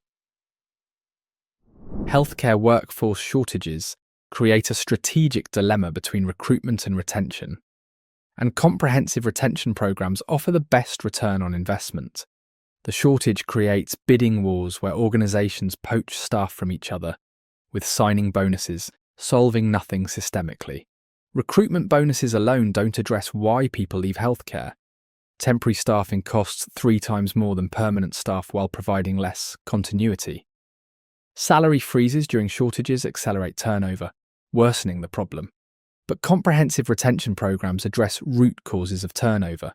They include career development paths, flexible scheduling for work-life balance, recognition programs, clinical ladder advancement, continuing education support, and improved workplace culture. Retention is economically superior. Replacing a nurse costs up to twice their annual salary when considering recruitment, training, and productivity losses. Retained staff maintain institutional knowledge, provide better continuity of care, and create positive cultures that attract new staff. Strong retention becomes a recruitment tool itself when organizations develop reputations as great places to work. 29. A children's hospital must demonstrate compliance with CHIP requirements while managing complex cases requiring coordination with state agencies. Which organizational role would best ensure both compliance and care coordination? A. Financial Officer Expansion. B. Chief Compliance Officer. C. Marketing Director Addition. D. Facilities Manager Upgrade. Do you know the answer?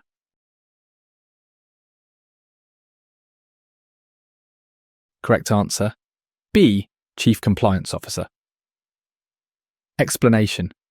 Option B is correct because Chief Compliance Officers coordinate regulatory requirements with operational needs, ensuring CHIP compliance while facilitating interagency coordination for complex pediatric cases effectively. Option A is incorrect because financial officers focus on reimbursement without comprehensive understanding of clinical and regulatory coordination requirements for CHIP compliance.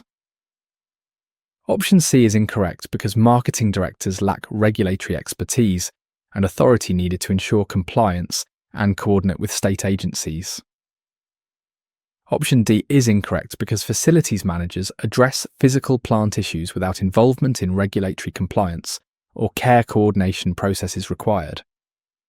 CHIP compliance for children's hospitals involves complex coordination with state agencies, making the Chief Compliance Officer role essential for managing these requirements effectively. CHIP isn't just federal, it's administered through states with varying requirements and processes. Complex paediatric cases often involve multiple agencies, including child welfare, education, and developmental services. Financial officers understand reimbursement, but lack comprehensive regulatory knowledge. Marketing directors have no compliance authority. Facilities managers don't engage with regulatory requirements. But Chief Compliance Officers are specifically positioned to coordinate across these complexities. They understand both federal CHIP requirements and state-specific variations. They have authority to implement policies across departments and ensure compliance. They coordinate with state agencies while protecting patient privacy. They can navigate between clinical needs and regulatory requirements, ensuring children receive necessary care while maintaining program compliance. This role serves as the bridge between internal operations and external regulatory requirements, essential for managing the unique complexities of children's healthcare coverage programs. 30. When evaluating telemedicine expansion, rural healthcare providers must consider both technology infrastructure limitations and elderly population adoption challenges. Which implementation model would best address these dual constraints? A. Full digital conversion. B. Hybrid service model. C. Technology-only approach. D. Traditional care only. Can you guess the answer?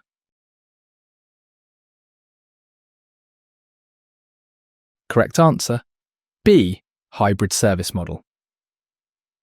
Explanation: Option B is correct because hybrid models combine in-person support with telemedicine options, addressing infrastructure limitations while providing assistance for elderly patients learning new technologies gradually. Option A is incorrect because full conversion ignores infrastructure limitations and excludes elderly patients unable or unwilling to adopt digital technologies completely. Option C is incorrect because technology-only approaches fail when infrastructure is inadequate and elderly populations lack support for technology adoption successfully. Option D is incorrect because traditional care only misses opportunities to expand access through selective telemedicine use, where infrastructure and adoption allow. Telemedicine expansion in rural areas faces dual challenges of infrastructure and adoption, making hybrid service models the optimal solution for gradual implementation. Rural areas often lack reliable broadband needed for video consultations. Elderly populations, predominant in rural areas, may struggle with technology adoption. Full digital conversion ignores these realities and excludes vulnerable populations. Technology-only approaches fail when infrastructure can't support them. Traditional care only misses opportunities for expansion, but hybrid models blend in-person and virtual care strategically. They might start with store and forward telemedicine, where internet speeds are limited, allowing providers to review images and records asynchronously. In-person visits can include technology training, helping elderly patients become comfortable with video visits. Staff can assist with initial virtual visits at the clinic before patients try from home. This gradual approach builds infrastructure and skills incrementally, expanding access while maintaining accessibility for all populations. It recognises that digital transformation in rural healthcare requires patience and support, not wholesale replacement. 31. Healthcare organisations facing environmental sustainability pressures must balance green initiatives with infection control requirements. Which approach would best achieve both environmental and clinical safety objectives? A. Eliminate disposable items. B. Strategic waste reduction. C. Ignore environmental concerns. D. Compromise infection control. Do you know the answer?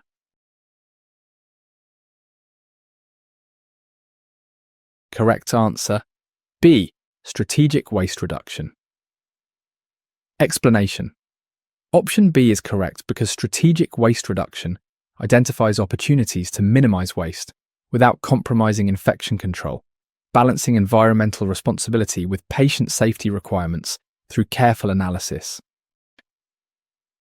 Option A is incorrect because eliminating disposables compromises infection control for certain procedures where single-use items prevent disease transmission between patients.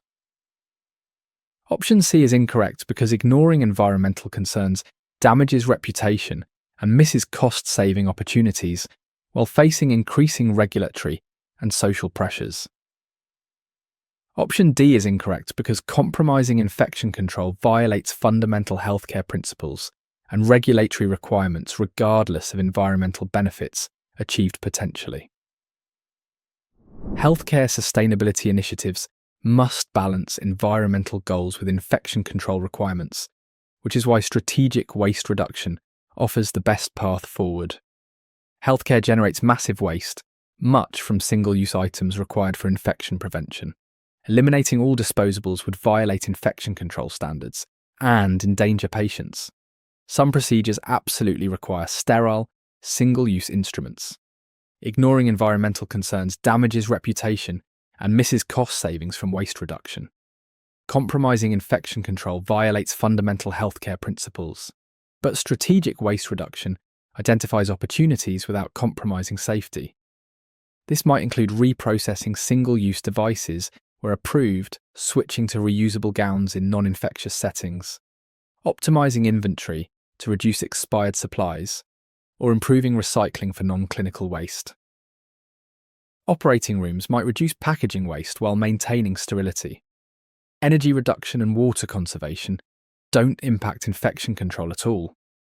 This strategic approach demonstrates environmental responsibility while maintaining patient safety as the top priority, proving that green healthcare doesn't mean compromising care quality. 32. During contingency planning for natural disasters, a coastal hospital must maintain operations while potentially evacuating patients. Which planning element would most critically determine successful emergency response? A. Financial reserves only.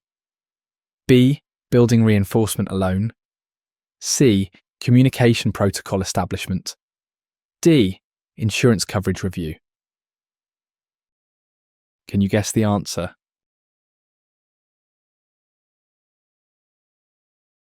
Correct answer, C. Communication protocol establishment. Explanation. Option C is correct because communication protocols coordinate evacuation decisions, staff mobilization, patient transfers, and family notifications, determining whether emergency response succeeds or fails during disasters. Option A is incorrect because financial reserves help recovery, but do not ensure operational continuity or patient safety during actual disaster response events. Option B is incorrect because building reinforcement may be insufficient for major disasters and does not address evacuation, and continuity planning needs comprehensively. Option D is incorrect because insurance supports recovery, but does not help maintain operations or protect patients during active emergency response situations. Disaster planning for coastal hospitals requires sophisticated contingency planning, with communication protocols being the most critical determinant of emergency response success. During disasters, everything depends on communication. Evacuation decisions, staff mobilization, patient transfers, and family notifications. Without clear protocols, chaos ensues even with perfect preparations. Financial reserves help recovery, but don't save lives during the event. Building reinforcement might be insufficient for major hurricanes and doesn't address evacuation needs. Insurance supports rebuilding but offers nothing during active emergencies. But communication protocols create order from chaos. They establish clear command structures, decision authorities, and information flow.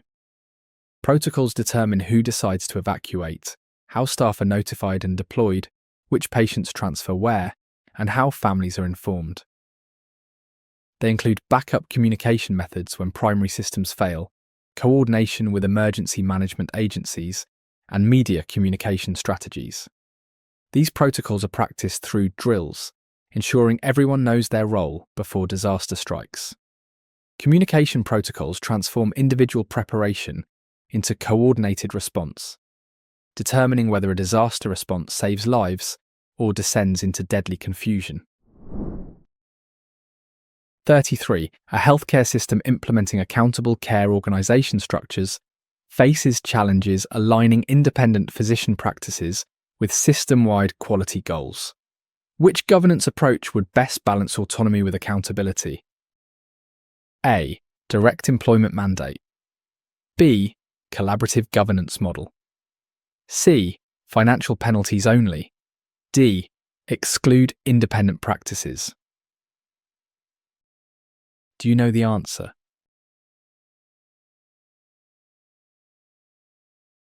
Correct answer. B. Collaborative governance model. Explanation. Option B is correct because collaborative governance includes physician representation in decision-making while establishing shared accountability, respecting independence while achieving quality alignment across the system. Option A is incorrect because employment mandates eliminate the independence that attracts many physicians to private practice and may reduce overall physician participation. Option C is incorrect because penalties alone create adversarial relationships without building commitment to shared quality improvement goals across practices. Option D is incorrect because excluding independence reduces network adequacy and misses opportunities for system-wide quality improvement through broader participation. Accountable care organisations require aligning independent physicians with system goals, and collaborative governance models achieve this delicate balance between autonomy and accountability. Independent physicians value their autonomy. It's why they chose private practice. Direct employment mandates destroy this independence and may drive physicians away entirely. Financial penalties create adversarial relationships without building commitment to quality goals. Excluding independent practices reduces network adequacy and misses improvement opportunities. But collaborative governance includes physicians as partners in decision-making. Independent physicians serve on ACO boards, quality committees, and clinical leadership teams. They help design quality metrics, ensuring measures are clinically meaningful, not just administrative. They participate in savings distributions, aligning financial incentives. This model respects physician expertise and autonomy while creating shared accountability for outcomes. Physicians feel ownership of quality goals because they helped create them. The governance structure becomes a forum for peer influence rather than administrative mandate, leveraging professional culture for quality improvement while maintaining the independence that attracted physicians to private practice. 34. Healthcare organizations implementing artificial intelligence for diagnostic support must address liability concerns while improving clinical accuracy. Which risk management strategy would best protect organizations while advancing care quality? A. Avoid AI completely. B. Clear protocol documentation. C. Vendor liability only. D. Physician discretion elimination. Can you guess the answer?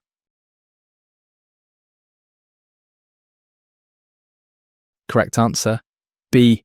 Clear protocol documentation.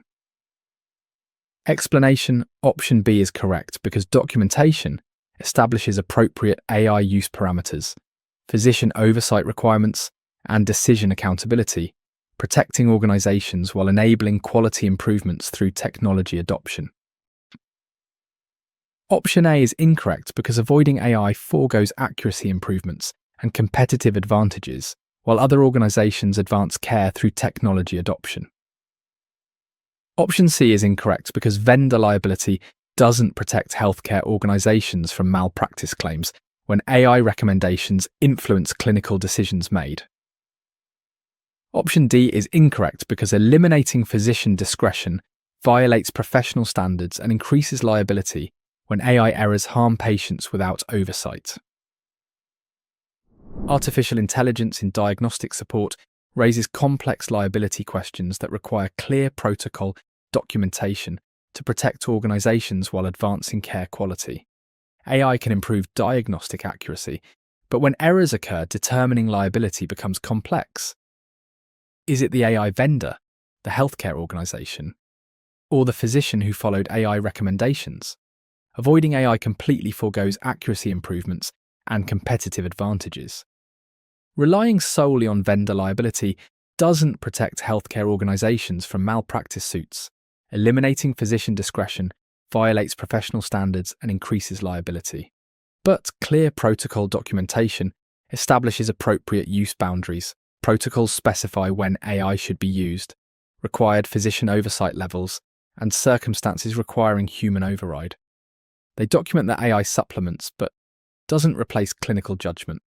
Documentation shows physicians retain ultimate decision authority, protecting against claims of automated medicine. It demonstrates due diligence in AI implementation, potentially reducing liability. These protocols also guide appropriate AI use, ensuring technology enhances rather than replaces clinical expertise. Clear documentation transforms AI from liability risk to quality enhancement tool with defined safeguards. 35. During post-merger integration, conflicting information systems prevent effective data sharing between previously independent hospitals. Which technical strategy would best achieve integration while minimizing disruption? A. Immediate system replacement. B. Phased integration approach. C. Maintain separate systems. D. Manual data transfer. Do you know the answer?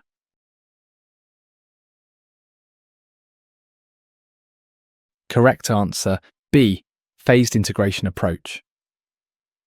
Explanation: option B is correct because phased integration allows gradual system alignment, maintaining operations while building interfaces, training staff, and migrating data systematically without catastrophic disruption risks.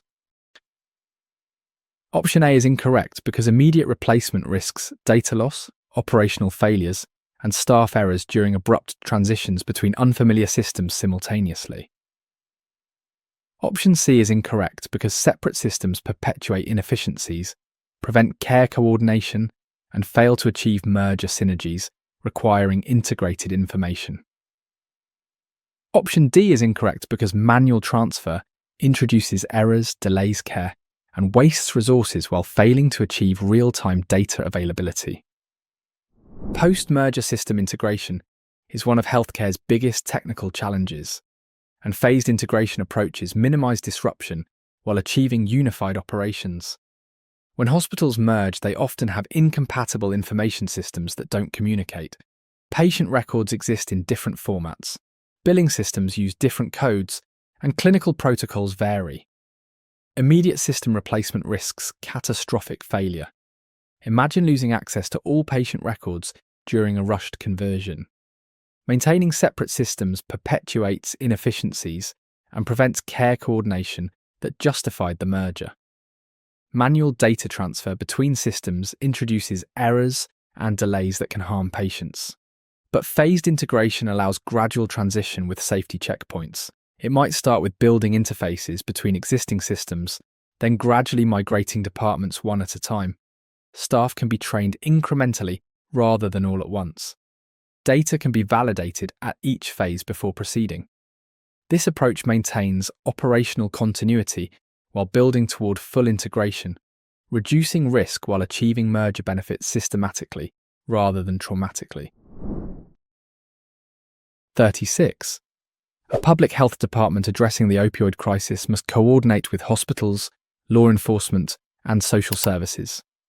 Which organisational framework would best facilitate multi-sector collaboration while maintaining healthcare privacy? A. Healthcare leadership only. B. Law enforcement control. C. Integrated partnership model. D. Informal coordination only. Can you guess the answer? Correct answer: C.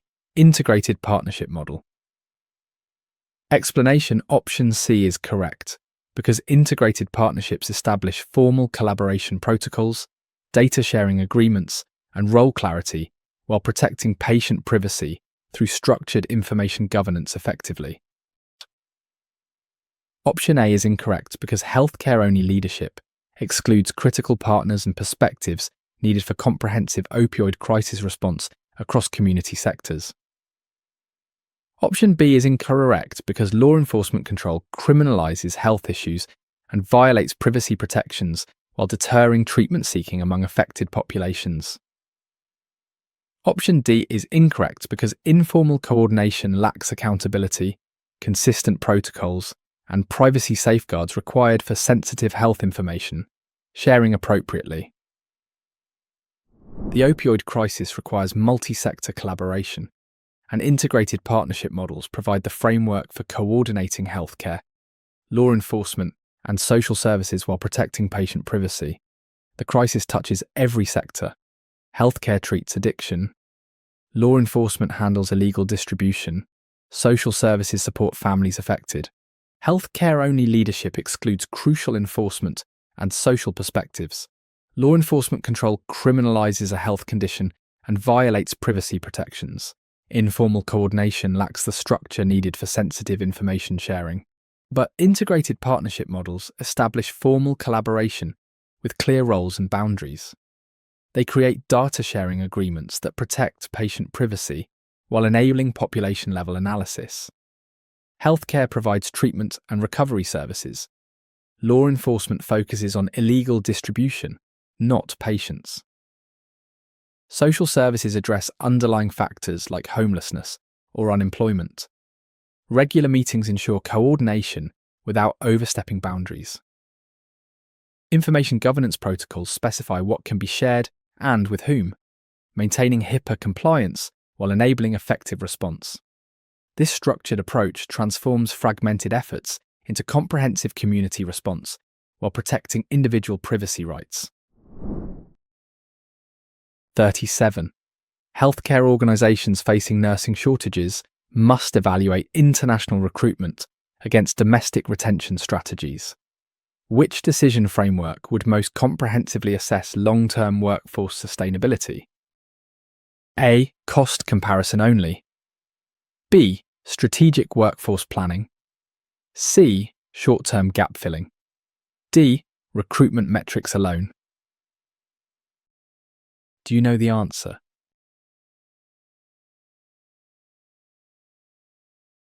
Correct answer: B. Strategic workforce planning. Explanation: option B is correct because strategic planning evaluates pipeline development, retention factors, cultural integration, and sustainable staffing models beyond immediate shortage responses for long-term workforce stability. Option A is incorrect because cost comparisons miss quality, cultural, and retention factors that determine whether international recruitment provides sustainable workforce solutions. Option C is incorrect because short-term approaches perpetuate cycles of shortage and recruitment without addressing fundamental workforce sustainability issues systematically addressed. Option D is incorrect because recruitment metrics ignore retention rates and integration success that determine whether international recruitment creates stable workforce.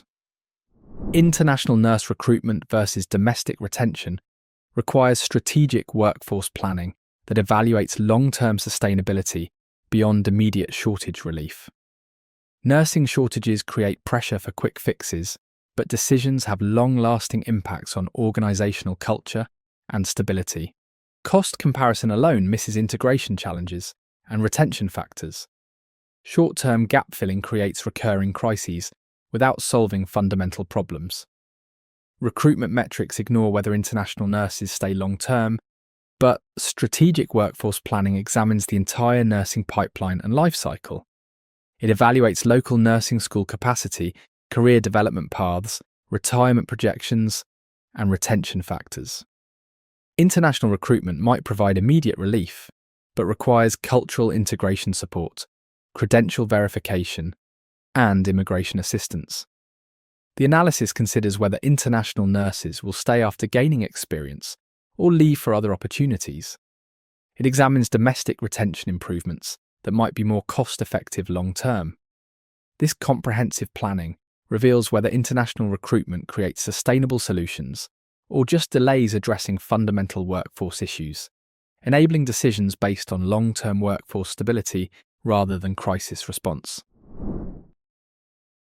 38. When implementing rapid cycle improvement for surgical safety, a hospital encounters surgeon resistance to standardized checklists. Which implementation strategy would best achieve safety goals while maintaining surgeon engagement? A. Mandate compliance immediately. B. Surgeon design checklists. C. Eliminate checklist requirements. D. Administrative override authority. Can you guess the answer? Correct answer. B. Surgeon design checklists. Explanation. Option B is correct because surgeon involvement in checklist design ensures clinical relevance, increases buy-in, and maintains safety benefits while respecting professional expertise and workflow preferences. Option A is incorrect because mandates without input increase resistance and may lead to superficial compliance without genuine safety improvement commitment. Option C is incorrect because eliminating checklists sacrifices proven safety benefits and exposes patients to preventable errors during surgical procedures systematically. Option D is incorrect because administrative override undermines surgeon authority and may create dangerous situations when non-clinical administrators make surgical decisions. Surgical safety checklists face resistance when imposed from above, but surgeon-designed checklists achieve the same safety goals while maintaining professional engagement. Surgical checklists dramatically reduce errors and complications, but surgeons often resist them as bureaucratic intrusions on their expertise. Mandating compliance without input breeds resentment and superficial box checking without genuine safety improvement. Eliminating checklists sacrifices proven safety benefits, exposing patients to preventable errors. Administrative override of surgeons creates dangerous situations where non-clinical staff make surgical decisions. But when surgeons design their own checklists, everything changes. They include items they find clinically relevant, organized in their workflow sequence. Surgeon-designed checklists might emphasize different elements than generic versions, but achieve the same safety goals. Peer credibility increases adoption. Surgeons follow checklists created by respected colleagues. This approach leverages professional culture, where surgeon-to-surgeon influence exceeds administrative mandates. The result is genuine safety improvement with professional buy-in, proving that how safety initiatives are implemented matters as much as what is implemented. 39. A healthcare organization discovers competitors offering retail clinic services while its emergency department faces overcrowding with non-urgent cases. Which strategic response would best address competitive pressure and operational efficiency? A. Emergency expansion only. B. Ignore competitive threats. C. Retail clinic development. D. Restrict emergency access.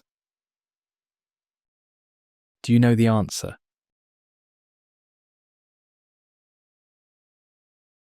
Correct answer, C. Retail clinic development. Explanation.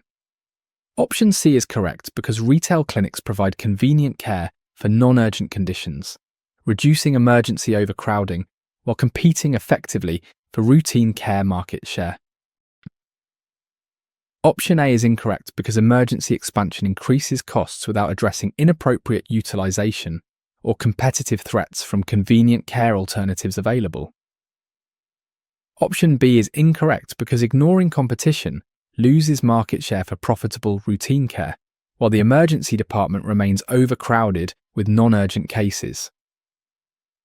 Option D is incorrect because restricting emergency access violates EMTALA requirements and damages reputation while failing to provide alternative care options. Retail clinic competition combined with emergency department overcrowding creates a strategic opportunity for market positioning through convenient care development. Emergency departments nationwide struggle with non-urgent cases that could be handled in less expensive settings. Meanwhile, competitors capture market share with retail clinics offering convenient care for routine conditions. Emergency expansion increases costs without solving inappropriate utilization. Ignoring competition loses profitable routine care business. Restricting emergency access violates federal EMTALA requirements and damages reputation. But developing retail clinics addresses both challenges simultaneously.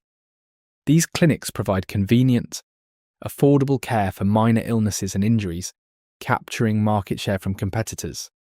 They also redirect non-urgent cases from the emergency department, reducing overcrowding and allowing emergency staff to focus on true emergencies. Retail clinics can be profitable centres while serving as feeders to the main hospital for complex cases. This strategy transforms competitive threat and operational. 40. During quality metric reporting for value-based contracts, discrepancies emerge between internal data and payer calculations. Which approach would best resolve discrepancies while maintaining payer relationships? A. Accept payer calculations.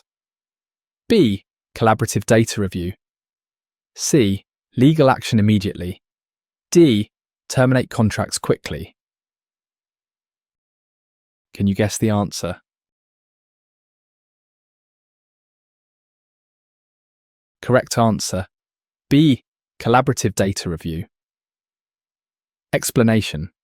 Option B is correct because collaborative review identifies calculation differences, validates methodologies, and builds mutual understanding while preserving relationships essential for value-based contract success long-term. Option A is incorrect because accepting incorrect calculations reduces deserved payments and fails to identify systematic issues affecting future performance measurements ongoing. Option C is incorrect because legal action damages relationships and delays resolution while courts lack expertise in complex healthcare data methodology disputes. Option D is incorrect because contract termination eliminates revenue streams and market position while failing to resolve underlying data quality issues systematically. Value-based contract discrepancies require collaborative data review to resolve differences while preserving essential payer relationships for long-term success. When internal calculations differ from payer calculations, it often involves complex methodology differences rather than errors. Quality metrics can be calculated various ways. Different attribution methods, measurement periods, or risk adjustments produce different results. Accepting incorrect calculations reduces deserved payments and may perpetuate systematic calculation errors. Legal action damages relationships essential for value-based success and delays resolution while courts struggle with technical healthcare data disputes. Contract termination eliminates revenue streams and market position. But collaborative data review brings both parties together to understand calculation differences. It might reveal that payers use different attribution logic or risk adjustment methods. Through collaboration, parties can identify where methodologies diverge and potentially agree on standardized approaches.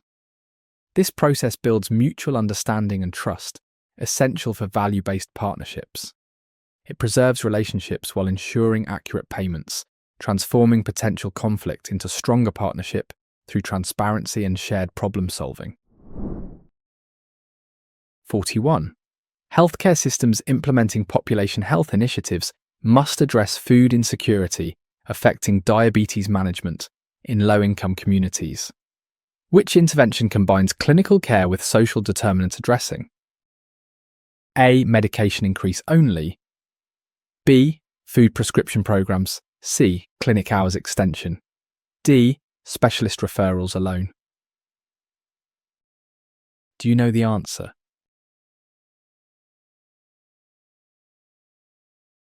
Correct answer, B. Food prescription programs. Explanation. Option B is correct because food prescriptions directly address nutrition access while integrating with clinical diabetes management, tackling root causes rather than symptoms of poor glycemic control. Option A is incorrect because medication increases don't address underlying food insecurity, preventing dietary compliance essential for diabetes management success effectively.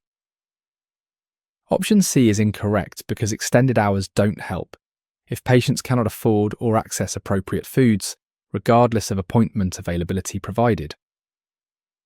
Option D is incorrect because specialist referrals fragment care without addressing fundamental social determinants, driving poor diabetes outcomes in communities. Population health initiatives addressing diabetes in low-income communities require understanding the intersection of clinical care and social determinants, which is why food prescription programs are so effective. Diabetes management isn't just about medication. It fundamentally depends on diet, which becomes impossible when patients can't afford or access healthy food. Simply increasing medication doses doesn't work if patients can't follow dietary recommendations due to food insecurity. Extended clinic hours don't help if the root problem is affording groceries, not appointment availability. Specialist referrals fragment care and don't address why blood sugar remains uncontrolled.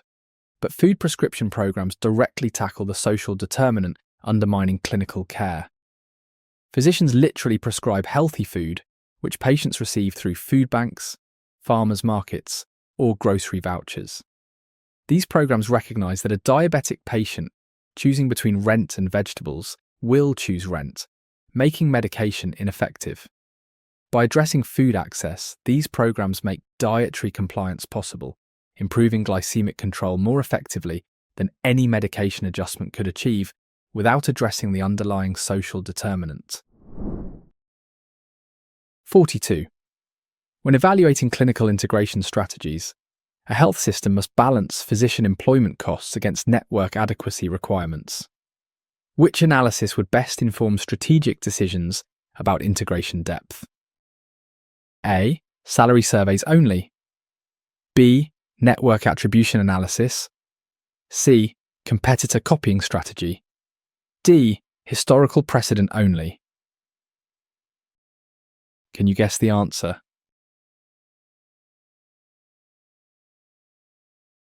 Correct answer, B. Network attribution analysis. Explanation. Option B is correct because attribution analysis identifies patient patterns, referral networks, and coverage gaps, informing strategic decisions about which physicians provide greatest value for integration investments. Option A is incorrect because salary data alone doesn't indicate strategic value or network impact of specific physician relationships for system success. Option C is incorrect because competitor strategies may not align with organizational capabilities, market position, or patient population needs requiring customized approaches. Option D is incorrect because historical precedent ignores current market dynamics, regulatory changes, and evolving care delivery models affecting integration decisions today. Clinical integration decisions require sophisticated analysis beyond simple market copying, and network attribution analysis provides the data-driven insights needed for strategic physician relationships. Healthcare systems must decide which physicians to employ, partner with, or exclude from networks, but these decisions have profound impacts on patient access and system success. Salary surveys show costs but not strategic value. A high-cost specialist might be essential for service line completeness. Copying competitors assumes their strategy fits your organization's unique position and capabilities. Historical precedent ignores how healthcare delivery has fundamentally changed with value-based care. But network attribution analysis reveals which physicians actually drive patient relationships and referral patterns. It shows which primary care physicians keep patients within the system, which specialists draw referrals from outside, and where coverage gaps exist. This analysis might reveal that certain independent physicians generate more system value than employed ones. It identifies strategic relationships worth investing in versus those adding little value. This data-driven approach ensures integration decisions maximize network strength and patient retention rather than following assumptions. 43. A teaching hospital balancing education mission with operational efficiency faces pressure to reduce resident involvement in care delivery. Which approach would best maintain educational quality while improving efficiency? A. Eliminate teaching programs. B. Structured learning pathways. C. Resident-free units. D. Education time limits. Do you know the answer?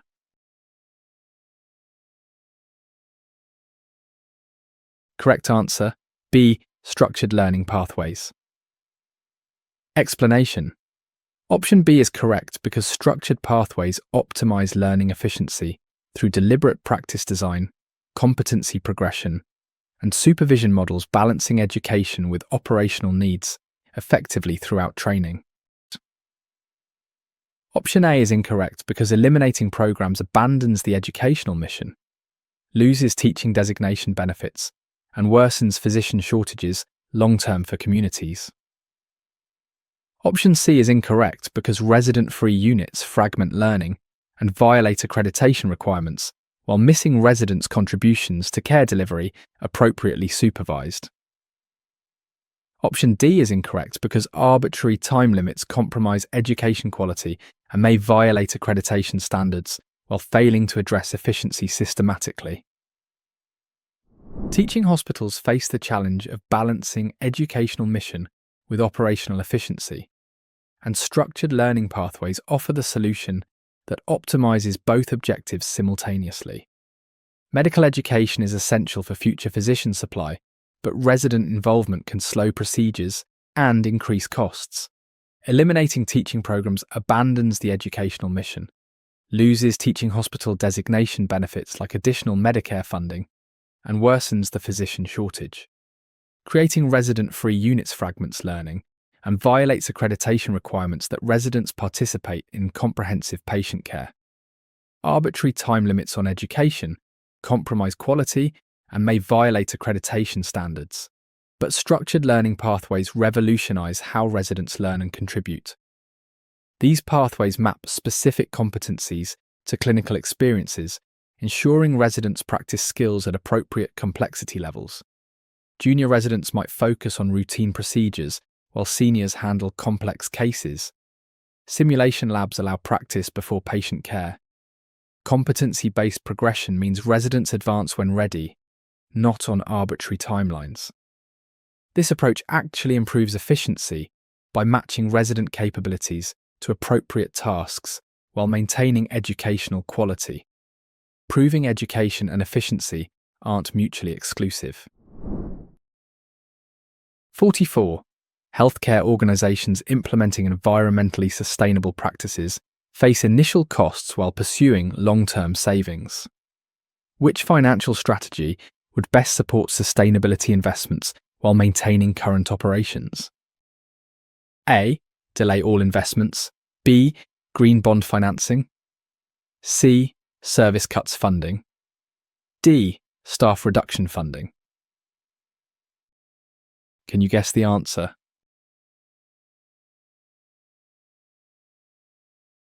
Correct answer, B. Green bond financing. Explanation: option B is correct because green bonds provide dedicated sustainability funding at favourable rates, enabling environmental investments while preserving operational resources and demonstrating social responsibility commitment publicly. Option A is incorrect because delaying investments misses cost savings, regulatory compliance deadlines, and competitive advantages from early sustainability adoption strategically important. Option C is incorrect because cutting services to fund sustainability undermines core mission and may reduce revenue more than sustainability investments save. Option D is incorrect because staff reductions harm care quality and organisational capacity while creating negative culture, opposing sustainability initiatives internally. Healthcare organisations pursuing environmental sustainability face the challenge of funding initial investments, and green bond financing provides the optimal solution for maintaining operations while achieving sustainability goals. Environmental initiatives like solar panels, energy-efficient equipment, or waste reduction systems require significant upfront capital but generate long-term savings. Delaying investments means missing cost savings, facing potential regulatory penalties, and losing competitive advantages as sustainability becomes a differentiator. Cutting services to fund sustainability undermines the core mission and may reduce revenue more than sustainability saves. Staff reductions harm care quality and create internal opposition to sustainability efforts. But green bonds are specifically designed for environmental projects, offering favourable interest rates and terms. Investors increasingly seek environmental, social, and governance investments, making green bonds attractive. These bonds provide dedicated funding that doesn't compete with operational budgets. They demonstrate public commitment to sustainability, enhancing reputation. The long-term savings from reduced energy and waste costs help repay bonds. This financing approach transforms sustainability from financial burden to strategic investment with dedicated funding. 45. During community health needs assessment, a hospital discovers mental health services gaps while lacking psychiatric expertise. Which partnership strategy would best address community needs within resource constraints? A. Ignore mental health. B. Telepsychiatry partnership development. C. Emergency-only mental care. D. Referral lists only. Do you know the answer?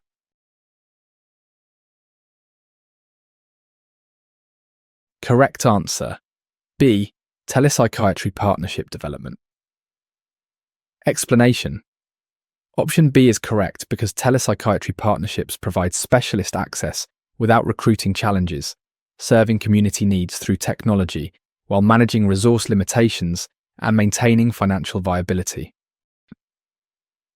Option A is incorrect because ignoring mental health violates community benefit obligations and misses integration opportunities, improving overall health outcomes for populations.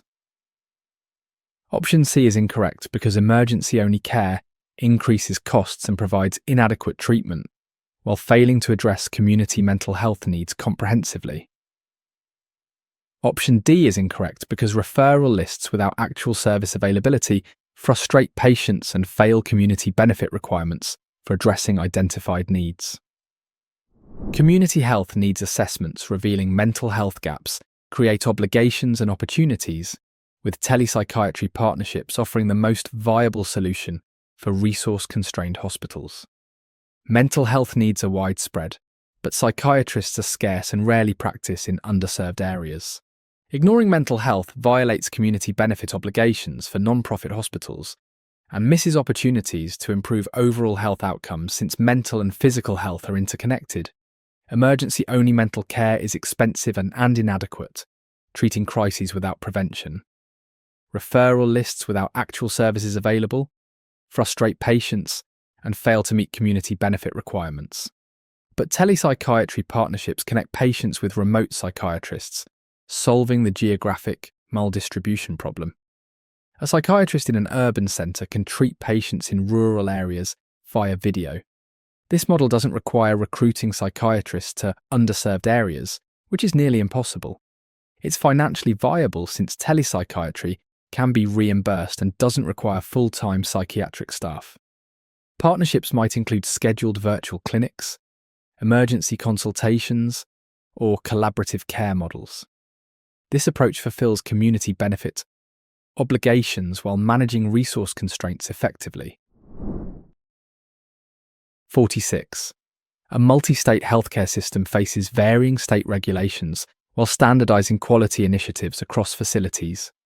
Which governance structure would best balance standardization with regulatory compliance? A. Centralized control only. B. Hybrid governance model. C. Complete local autonomy. D. Regulatory minimum only. Can you guess the answer? Correct answer, B. Hybrid governance model. Explanation. Option B is correct because hybrid governance enables system-wide quality standards while allowing local adaptation for state requirements, achieving consistency without violating varying regulatory mandates effectively. Option A is incorrect because centralized control may violate state-specific requirements and miss local market needs while creating compliance risks across jurisdictions. Option C is incorrect because complete autonomy prevents system-wide quality improvement and economies of scale that justify multi-state system existence fundamentally. Option D is incorrect because regulatory minimums miss opportunities for quality leadership and competitive differentiation through excellence beyond basic compliance requirements. Multi-state healthcare systems navigate a complex web of varying state regulations, making hybrid governance models essential for balancing standardization with compliance. Each state has different licensing requirements, scope of practice laws, quality reporting mandates, and Medicaid rules. Centralized control might violate state-specific requirements and miss local market needs, creating compliance risks and competitive disadvantages. Complete local autonomy prevents system-wide quality improvements and economies of scale that justify having a multi-state system. Following only regulatory minimums misses opportunities for quality leadership and competitive differentiation. But hybrid governance models create a two-tier structure. System-level governance establishes quality standards, clinical protocols, and strategic direction. Local governance adapts implementation to meet state requirements and market conditions. For example, nurse practitioner protocols might vary based on state scope of practice laws while maintaining system quality standards. This model achieves consistency in outcomes while allowing flexibility in methods, enabling multi-state systems to maintain unified quality while ensuring compliance across diverse regulatory environments.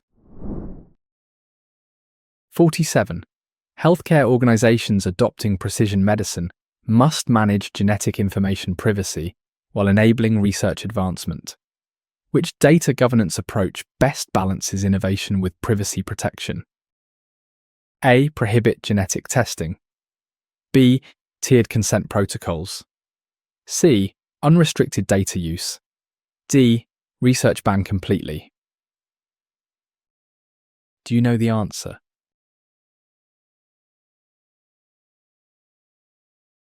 Correct answer, B. Tiered consent protocols. Explanation.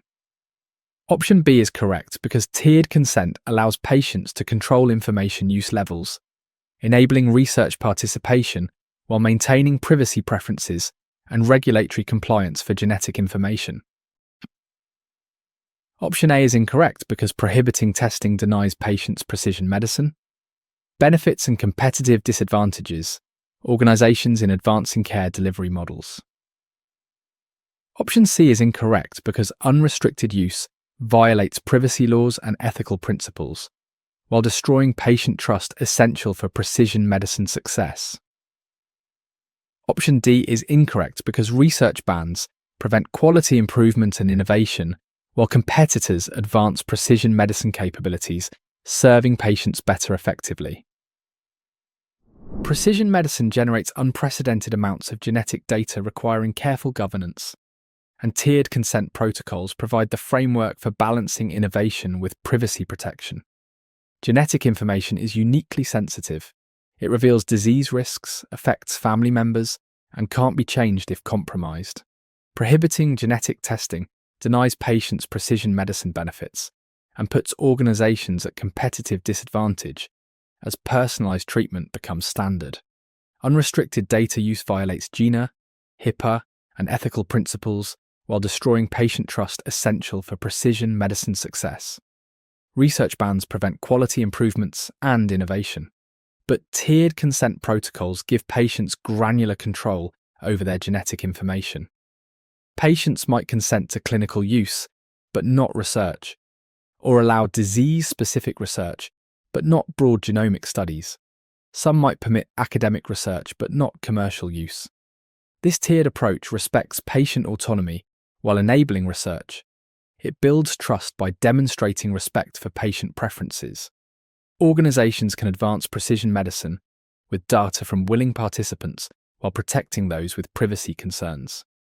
Tiered consent transforms genetic data governance from all or nothing to nuanced patient choice. 48.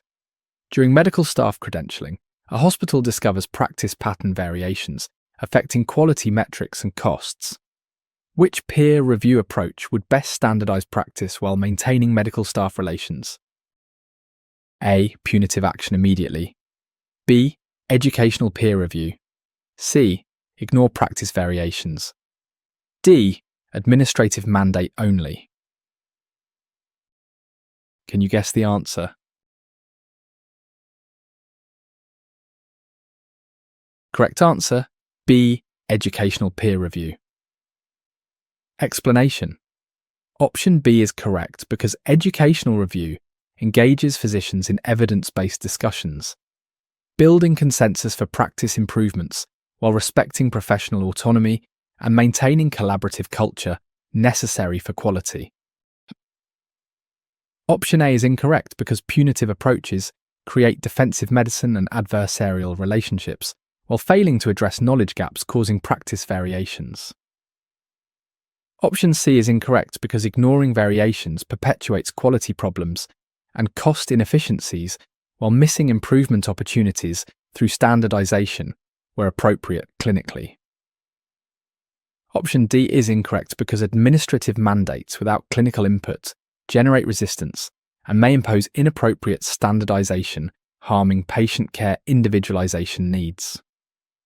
Medical staff credentialing revealing practice variations requires careful peer review approaches, with educational peer review providing the optimal balance between standardization and professional relationships. Practice variations aren't necessarily wrong. Medicine involves judgment and patient individuality. However, unwarranted variations increase costs and may compromise quality. Punitive action immediately creates defensive medicine, where physicians order unnecessary tests to avoid punishment, increasing costs and potentially harming patients. Ignoring variations perpetuates quality problems and misses improvement opportunities. Administrative mandates without clinical input generate resistance and may impose inappropriate standardization.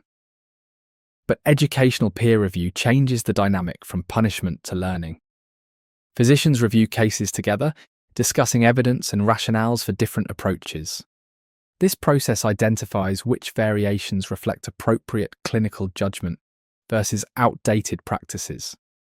Peers educate each other about best practices, creating buy-in through professional dialogue rather than administrative decree.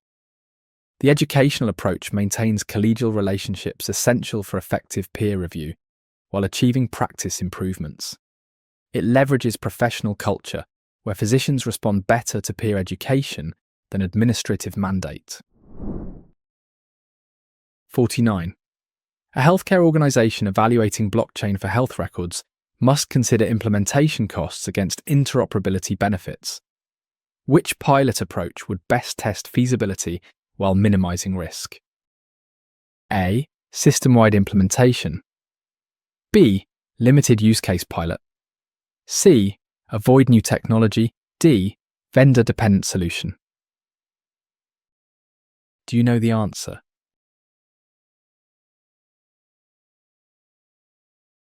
Correct answer, B. Limited use case pilot. Explanation. Option B is correct because limited pilots test blockchain benefits for specific applications, like credentialing or consent management, validating value while controlling costs and risks before broader implementation. Option A is incorrect because system-wide implementation risks massive failure and costs before understanding blockchain's actual benefits and limitations in healthcare contexts. Option C is incorrect because avoiding technology innovation leads to competitive disadvantages and missed opportunities for improving interoperability and data security significantly.